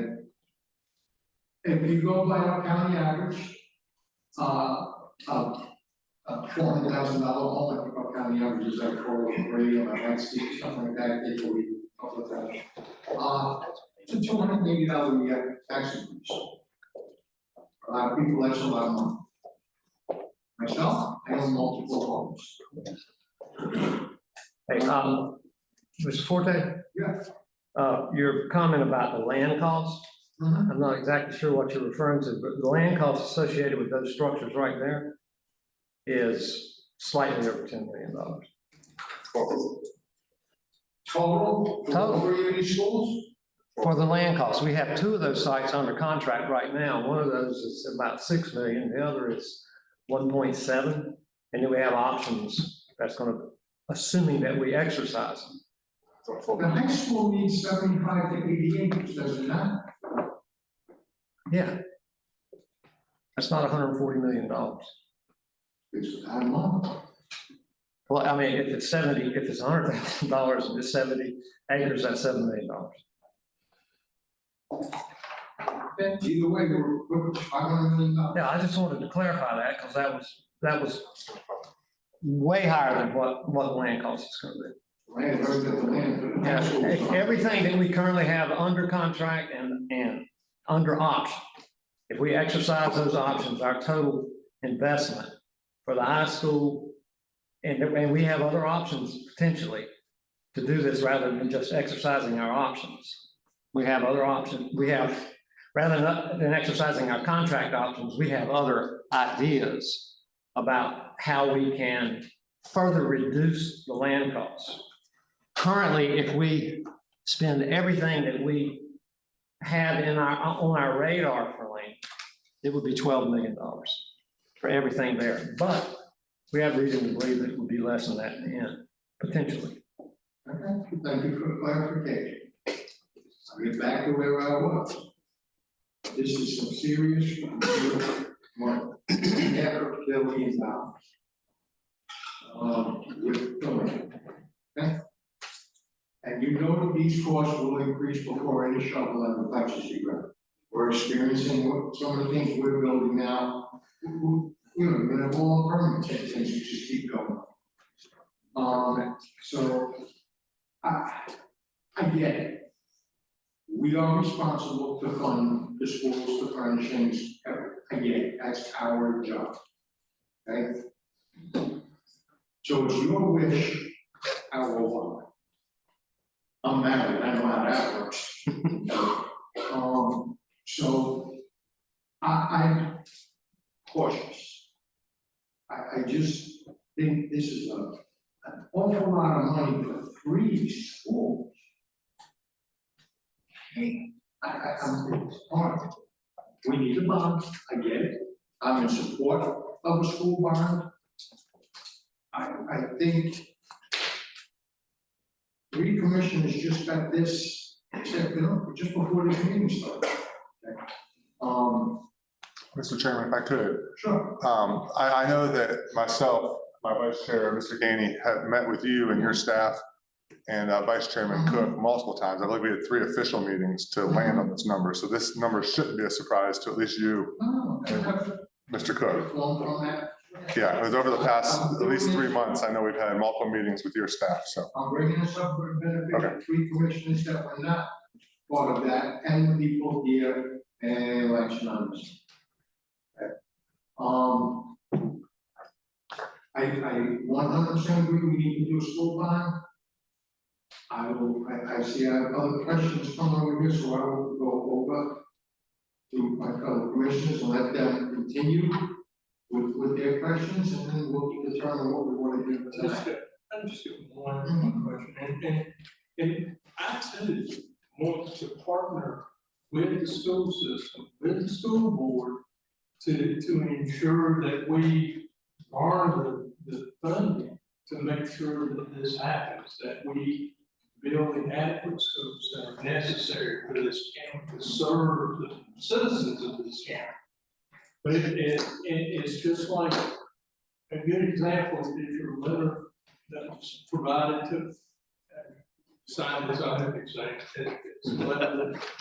Anyway, I was provided with this just prior to the start of this meeting. On here, it actually says, it's greeting, and it says, on behalf of the Brunswick County Board of Education, respectfully submit this letter formally requesting your approval to place this bond referendum on the ballot for 26 election.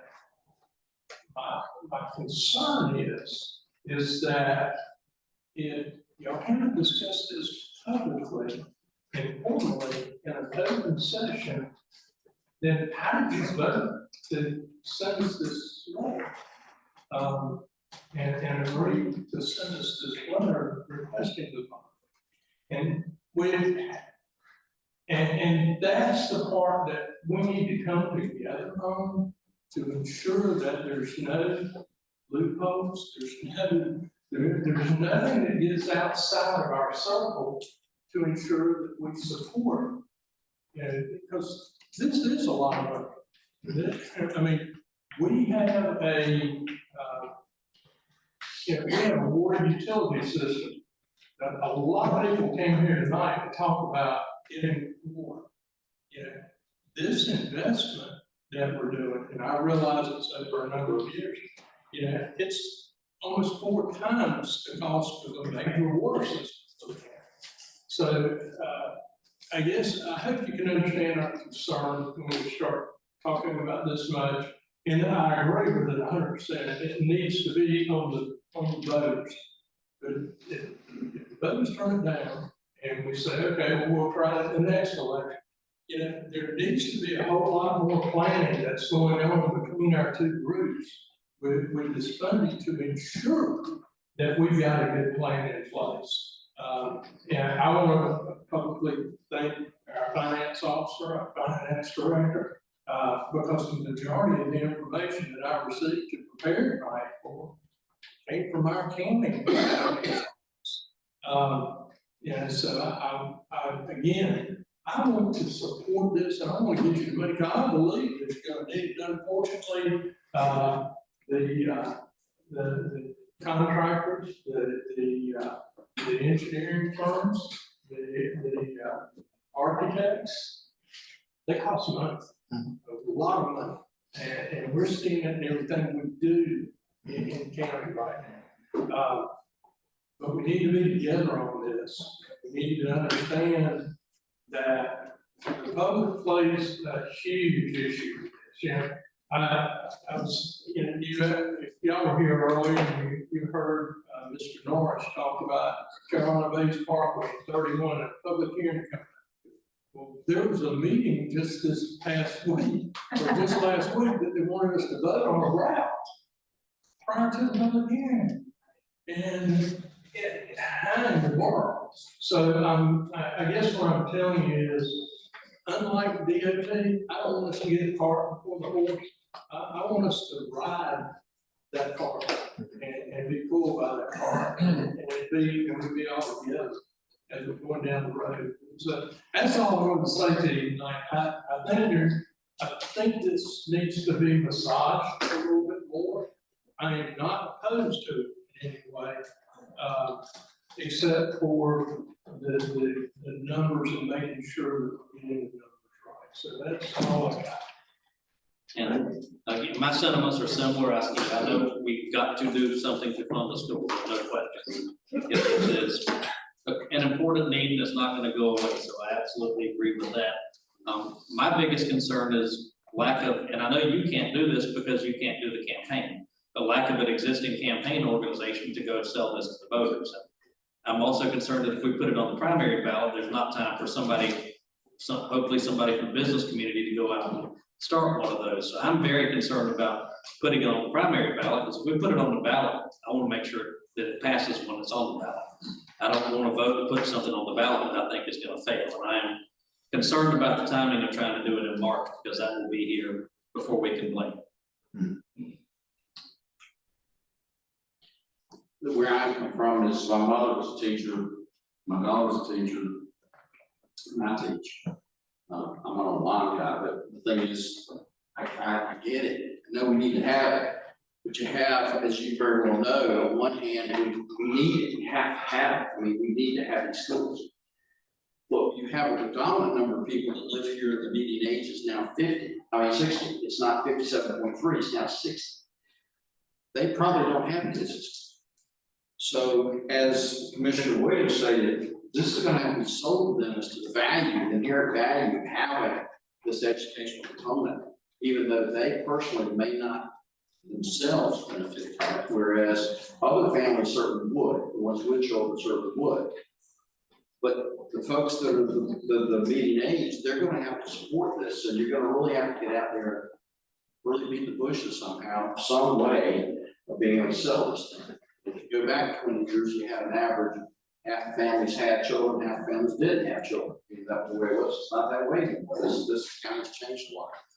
So that's a concern. I'm concerned about massaging the figures. I think we need to have maybe a little bit more study on it. Not that we're opposed to it, not at all. It's just the thing is, I think we need to really get a definitive word as far as all these things.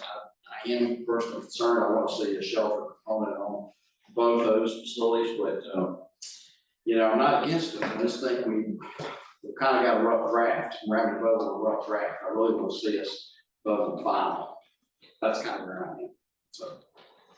Okay, I guess I'm next. So I appreciate the work, and I know that we need schools because of the growth in the county. So I'm not opposed to a bond. However, I feel like the number's way too big for what we're asking. And the other problem that I see with the campaign is all these schools are for the north. You've got the other sections that will be voting on this new tax. And are they going to be for it or opposed? Because they're not getting a new school. It's all going to the north. So, it's going to be a struggle. So to me, the lower we can get the cost, I think the greater the ability to get passed. Now, lastly, and then we'll go to some form of action. I agree with Commissioner Thompson. I think this is doomed if we're not all on the same page. Your board, this board. If we did something 3-2, 4-1 vote, if you did something 4-1, 3-2 vote, citizens never going to support it. We have to be unified. We have to all be on the same page. I know that in 2016, when I initially ran for this seat, we had the $152 million school bond in 2016. I rode that to victory and became a commissioner because I supported it 100%. At that time, and it takes a year to run for this seat, okay? You file in December, you do elections in November, so there's literally a year of campaign. I'll bet I went to 20 different community meetings during that year. And the school board at the time had a heck of a plan. They had pictures on every wall. They had pictures and diagrams and graphs on easels all over every room. St. James Community Center, this first one came to my head. There must have been 250 people in that room. And they go from picture to picture, graph to graph, easel to easel, and ask questions. And the Board of Ed had a bunch of people in that room to answer every single question. Because the board was completely unified. Your teachers, your staff were all unified. You heard it, all 5 of us want to do this. We get it, we want to do it, but we better all be on the same page, because if the public thinks that we're not unified, why would they support it? That wouldn't like it. So I think, Commissioner Thompson's point, you guys have to have some sort of quick public meeting on it and do it. I mean, you televise everything, so, you know, and just let the public know I tried to do for you. And you, as the superintendent, you as well.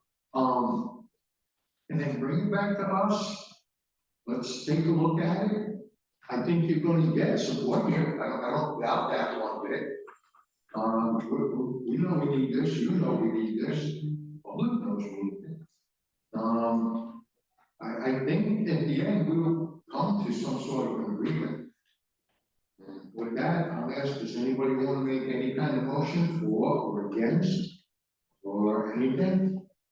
Mr. Chairman, I think we need to vote the table until maybe, you know, bring it back in the next 2 weeks from now. Maybe by then, hopefully they'll have. Can I make a comment? I'll make a comment. It sounds like from some of the comments that have been expressed by the commissioners, that there's some suspicion about how much work is behind these numbers.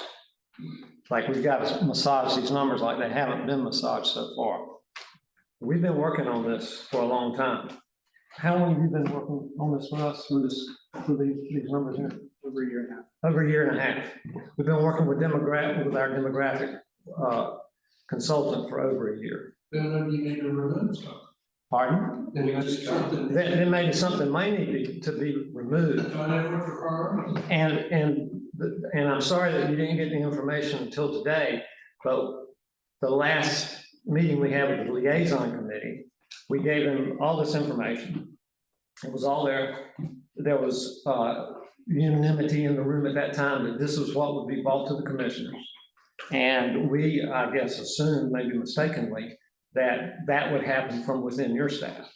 So now that we know we need to be a little bit more upfront on it, we'll do that, and we'll make sure that we have a little bit more robust conversation from our end going forward.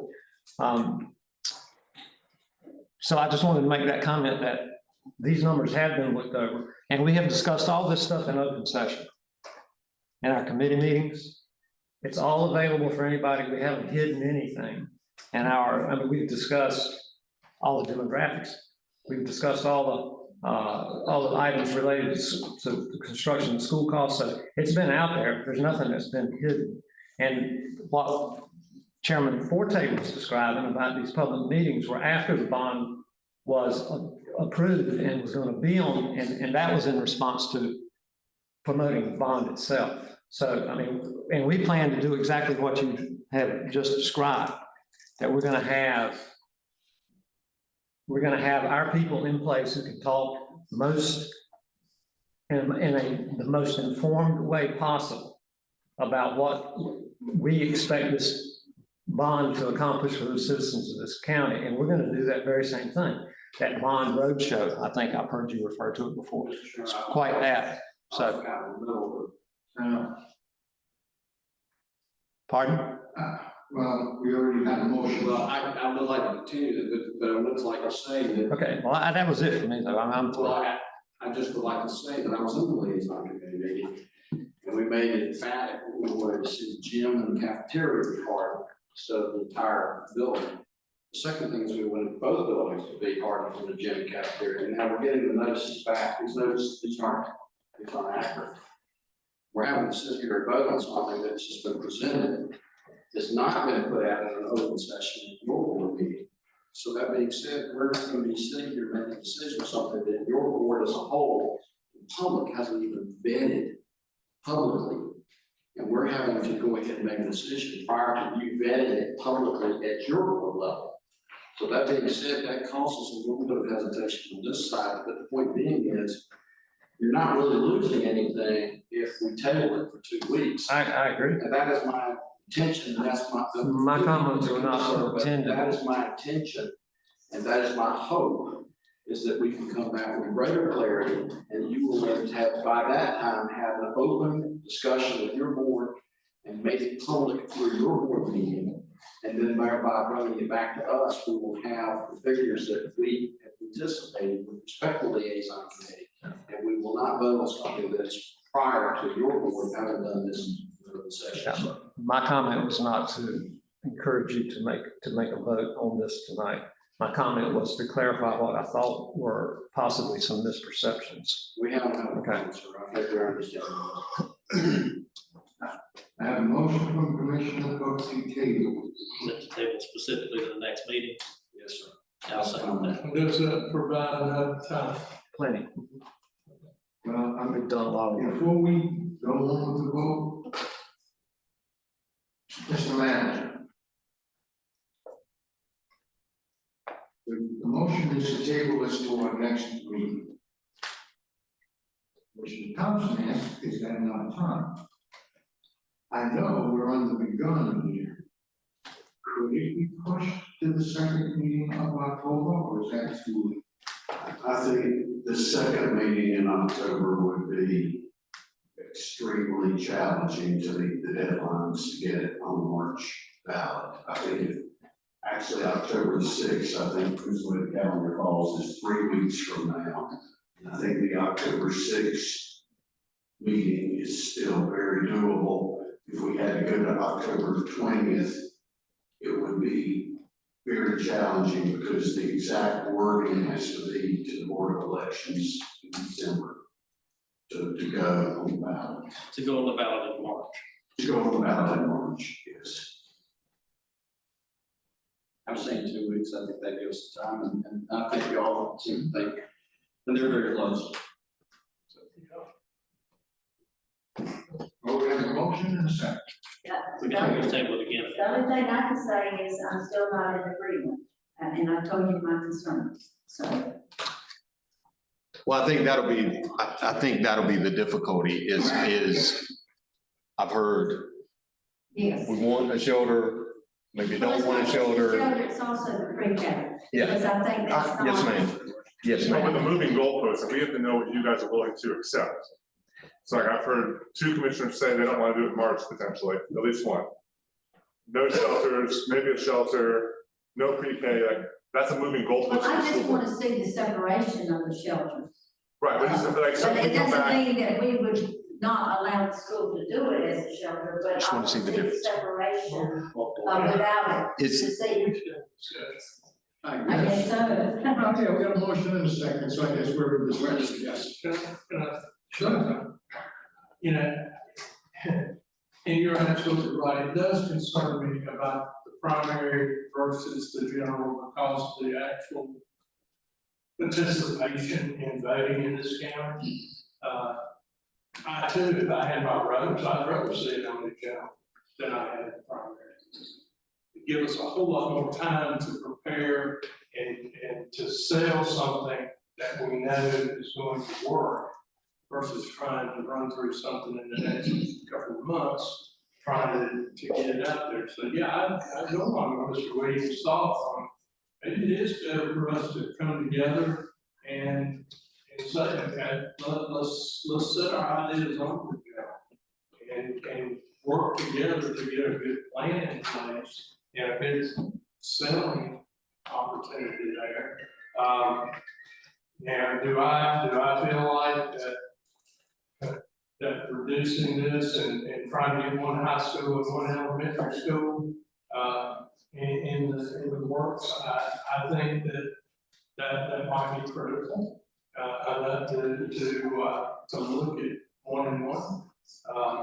But again, maybe as you come back with your data, and I have a chance to review more data, and maybe the second school list fees, second elementary school list fees will to add the additional cost.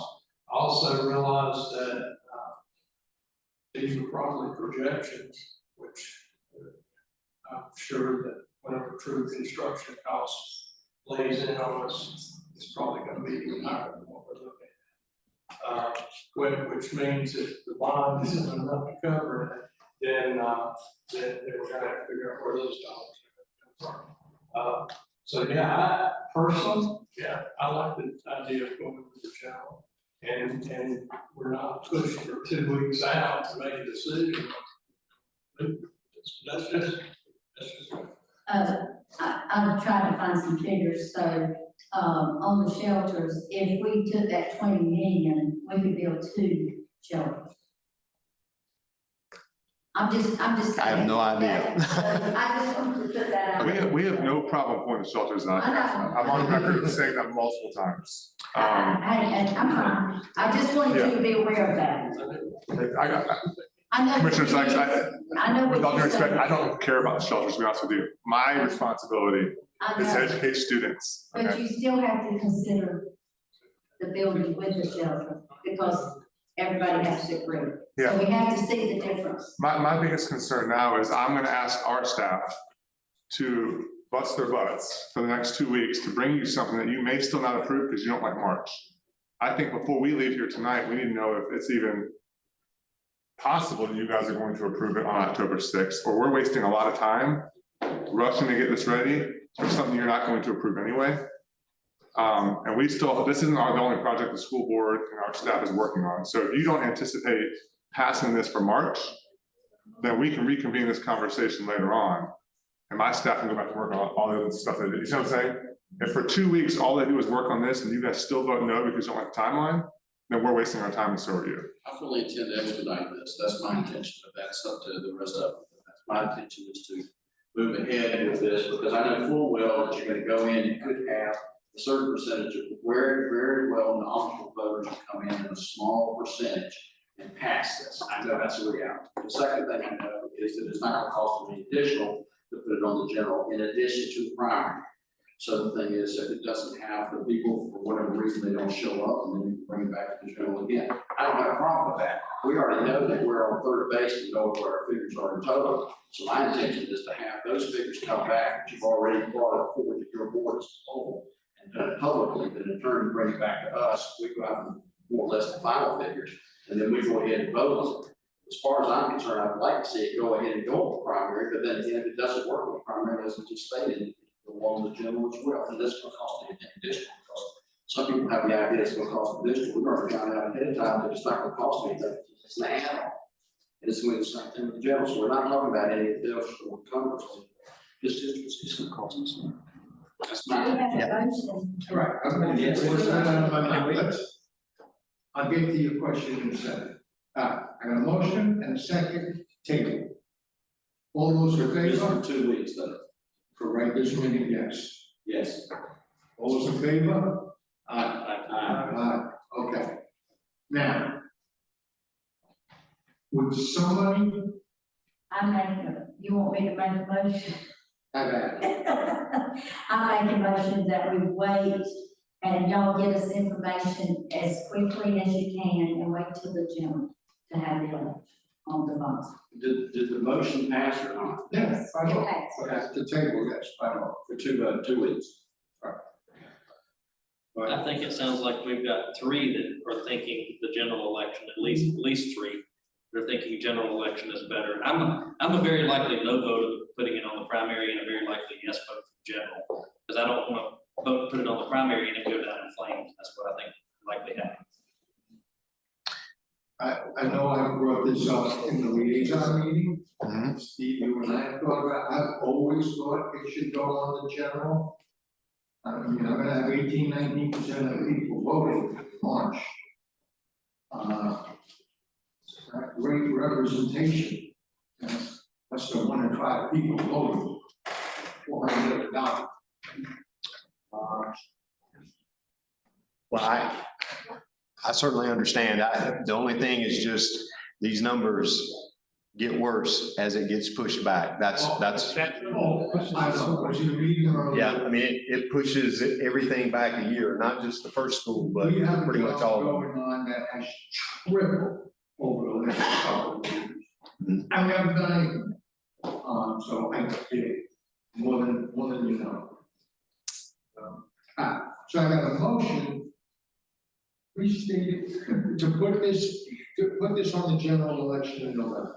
Well, I tell you, Come back with why don't we do this? Why don't I, pull my motion back, because nobody's saying it. Wait a minute.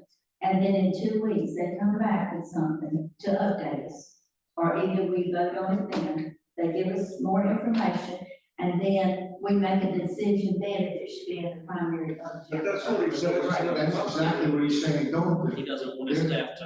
Right, they'll have to kill themselves Well, for 2 weeks to get us this here. But they gotta still have to get us info because we need to be updated. But if we determine, And let's do it on the general. Okay, then, I mean, we still have to. I prefer the general, so I'll make a motion that we put it on the general. That we direct them, that's our plan, to put, obviously with the formal motion will come later, second that. Do we all understand? So a no vote would be saying, we're still on the primary. Correct. Okay, all right. So we have a motion. Let them come back with the info. That gives us all working time. I mean, we're still gonna need it in our hand by when, Steve? My Steve. 2 weeks is. No. If we move it not to be on Move it the to next primary, November. we put it on the general next year. But he's talking about having to come back in 2 weeks. Then we wouldn't need it till the primary?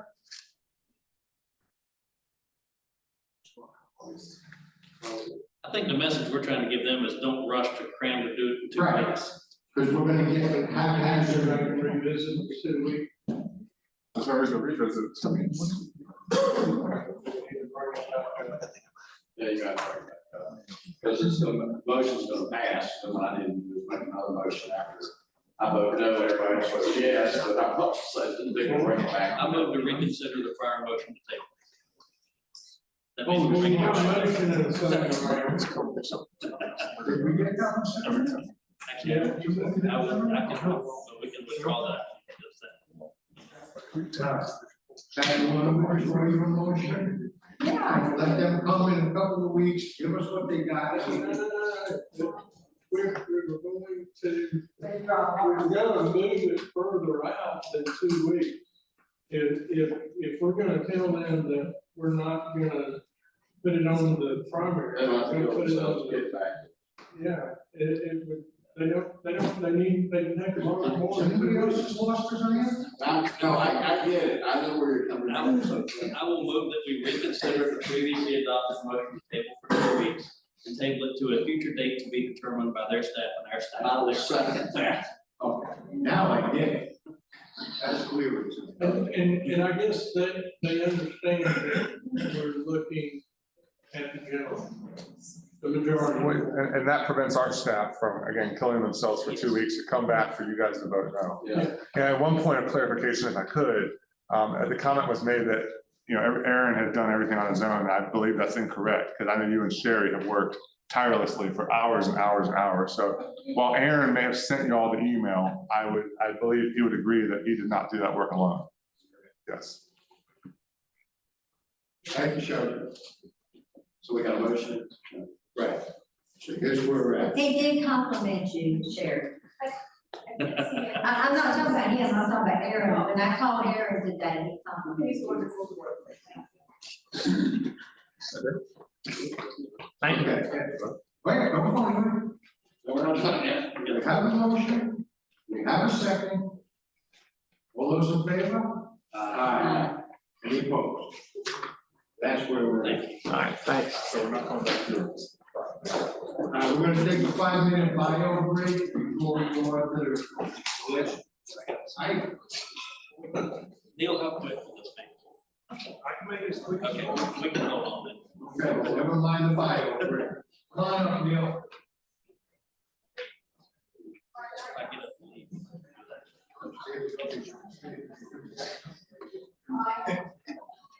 All right. You ready? Yeah, I've been sitting for a while, so I'm happy to come up here and stand for you real quick. Keep the guy back, please. Not quite done yet. Appreciate it. Go ahead, Neil. Yeah, Mr. Chairman, Commissioners, what we've got for you here tonight is a resolution that would allow us or authorize staff to proceed with issuing a request for qualifications for a stormwater feasibility study.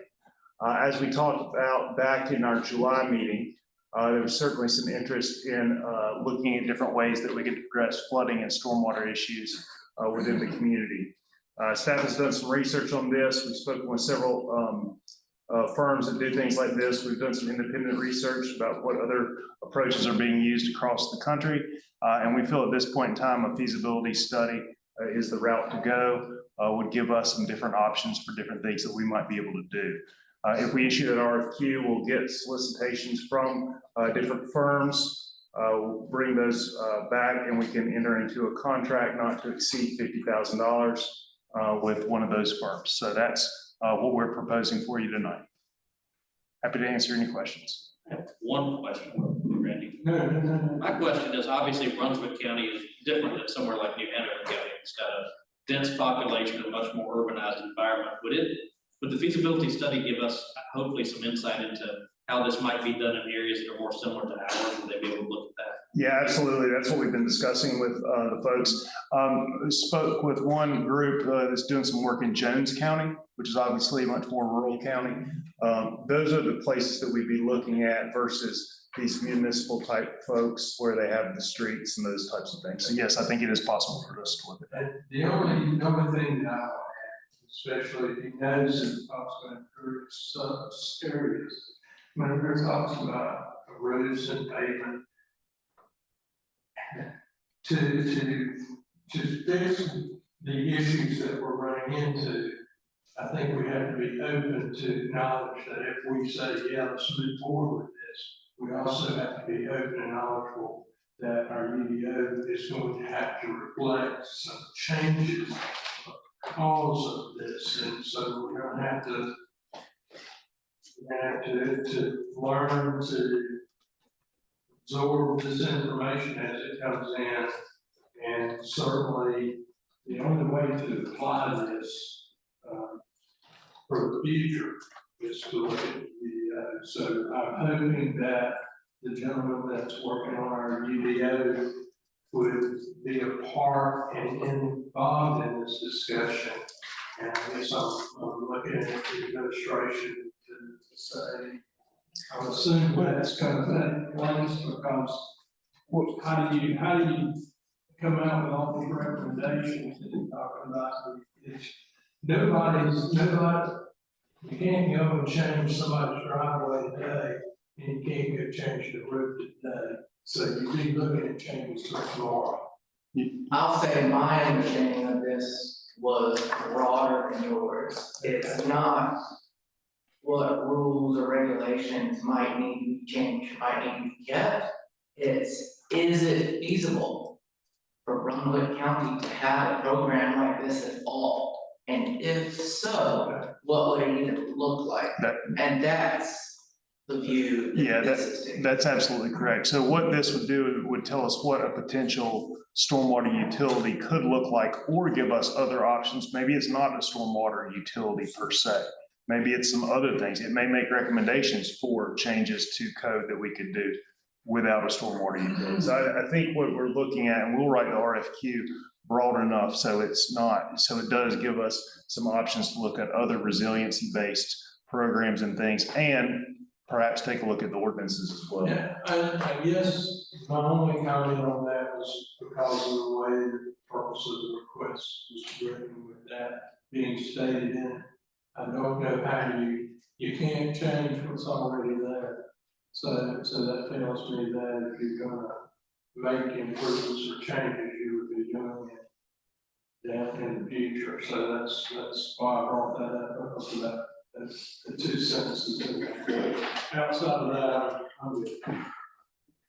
And I support it. Two things I'd love to make sure are included in this. Obviously, we have 19 towns, and it doesn't do any good for us to perfectly manage in an unincorporated Brunswick County if the water stops because something's different inside of municipal boundaries. So if there's a way to incorporate the towns into this, I don't know if any of our towns have a stormwater utility, but that's something to at least investigate. Sure. And secondly, HOAs that maintain stormwater systems, to know how this would affect them and maybe put some teeth in ensuring that they maintain their systems. Yeah, I think we could ask all these things in, within the scope of the work. Marty? I do. To just point, about 20 years ago, I lived in Florida for a year or two, and I was teaching down there. I had to come back with a family business thing. I had to help us out. And the point being was that was more or less an urban area, and they put in canals. And nearby, I was in West Palm, and down in Fort Lauderdale, they said they didn't have water 11 months out of the year. They didn't have canal systems, it was flats like we were, and they had locks and all these other things, and that's what they used, pumps and everything. Ours is different because like with this actual site, the water came in from the field or fields and woods. It didn't come from development, it didn't come from a road, it didn't come from anything, it came from that. If this building wasn't there, I guess it wouldn't make any difference either way. But the thing is, when you have existing structures and existing communities, and you have water coming in from areas that are undeveloped, you have other contributing factors such as debris that are in streams. You've got beavers, you've got block culverts, you've got a lot of things that bring into this matrix to prevent water from moving. So will this study look into things like that, or is it just going to say there's development and this is what we can do? Or is it going to say these are undeveloped areas, how do we factor this? Yes, sir. We absolutely looked at that. Really what we're talking about is a dedicated funding source potentially that could help us address these resiliency and watershed scale problems. I've spoken with Elliot Swain with Soil and Water about this, getting him involved in this process through operations services, looking at, our vector control programs, those kinds of things. So bringing in the groups that have the broader boots on the ground knowledge of these broader watershed type things, and then providing some funding to go for matches to when we have federal grants or state grants for these things that come down, so that every time one of those grants doesn't come up, we're having to go in our pocket in our standard budget. You've kind of got money to allow us to kind of play in those sandboxes. That being said, that's a potential approach that could be studied through this feasibility study. I agree with Commissioner Thompson that there, because if we do move forward with this study, I'm sure it's going to affect the UDO. But we can't change the UDO. So it could be something that needs to be changed and we can't change it. So at that point, will it become a safety issue that would allow us to change it if it's fine? Because if you look, we have several developments that already have a problem with stormwater runoff. So the developers are developing the property, but yet they're not providing that source that they should with the stormwater runoff. So that means that we're going to come back and have a fee-based system to pay for what they've done wrong. But I understand, I also understand that it could correct things too. So we need to look at the bigger picture of it.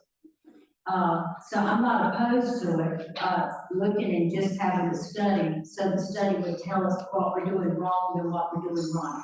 Yeah, and I think it's really important that you guys understand that this study will tell us what all our options are.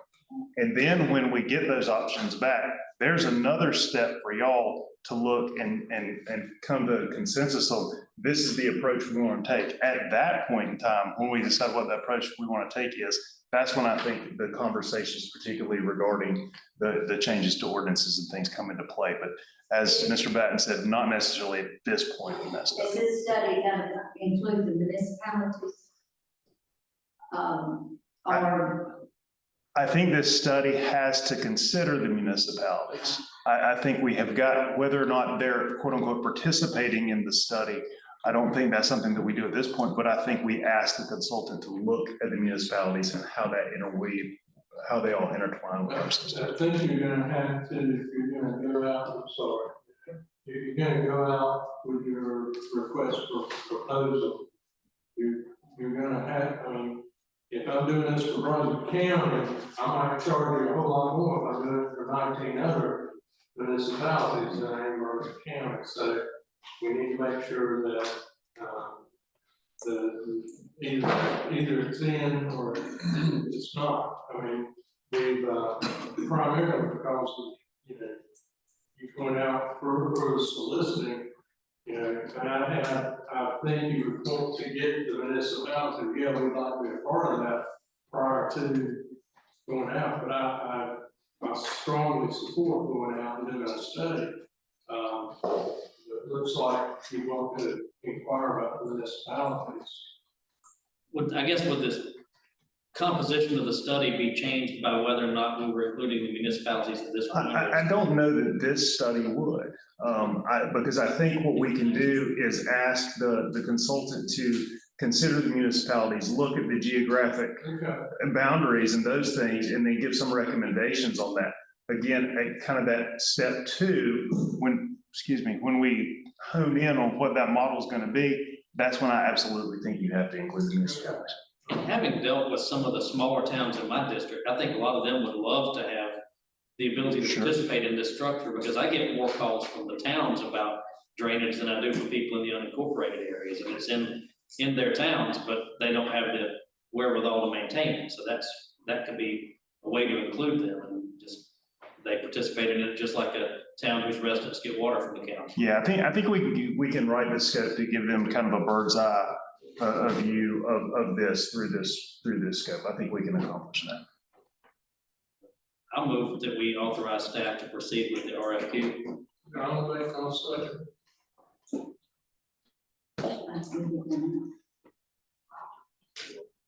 I have a motion, but I have a second. Williams Thompson. All those in favor, please say aye. Aye. Okay. Pat has a quick announcement. Oh, you can do it. We were remiss about announcing that we lost a longtime Brunswick County citizen and mainstay, Mr. Tom Gregg Senior. Longtime Winterport postmaster and storekeeper, passed away on Thursday, September 11, 2025. The conclusion of a long and fruitful life. Most of us up here are very familiar with Mr. Raven. He was very active in this county, and he will be missed. So we wanted to announce that.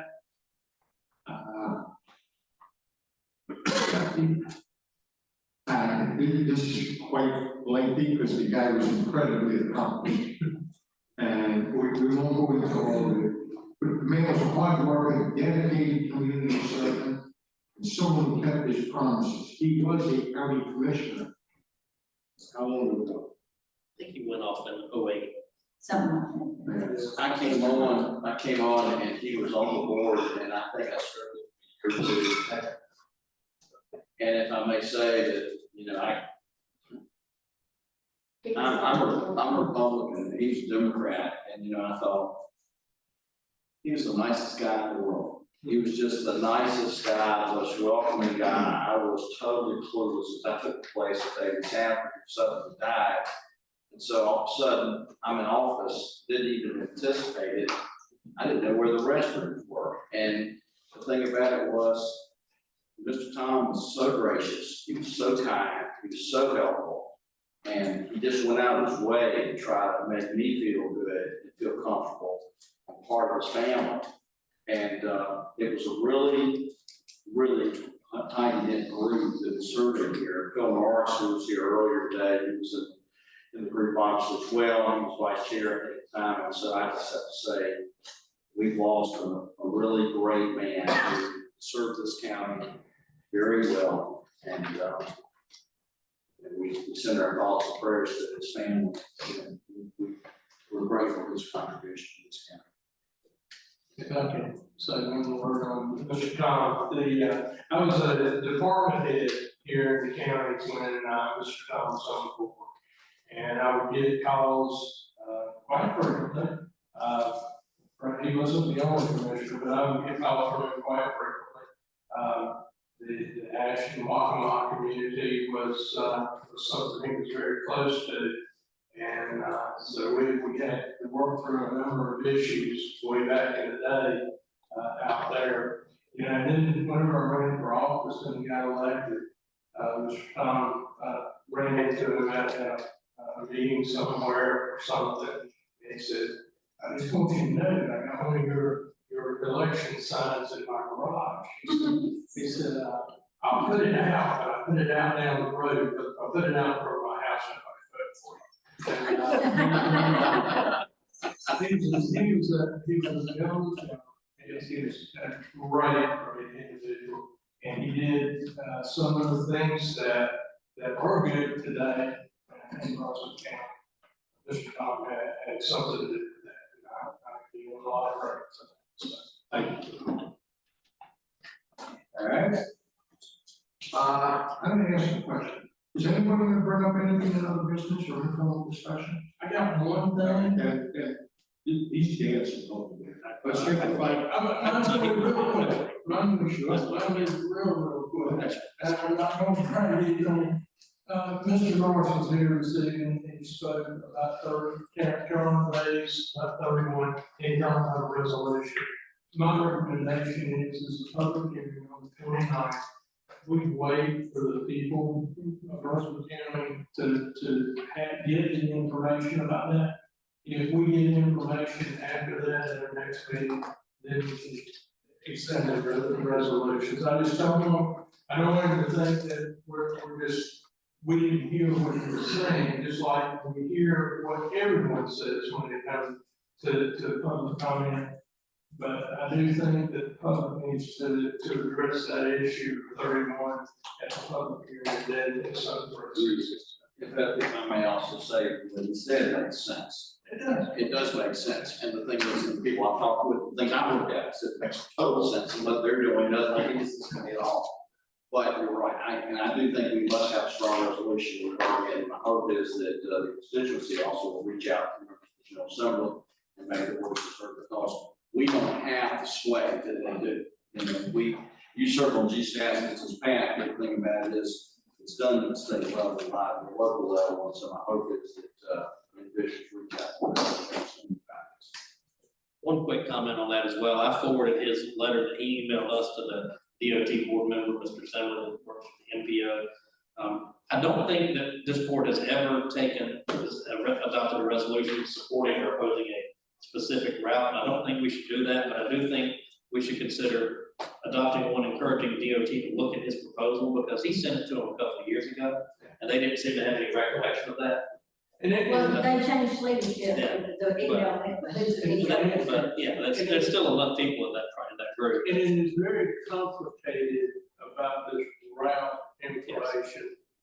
It's a route for points that provide federal funding and not a route that is a recommended route for the route.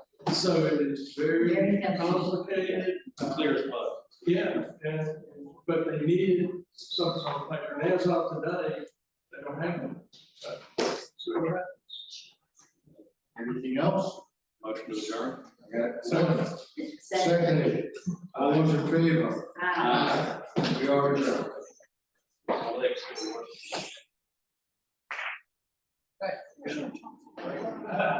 Thanks. snap crackle.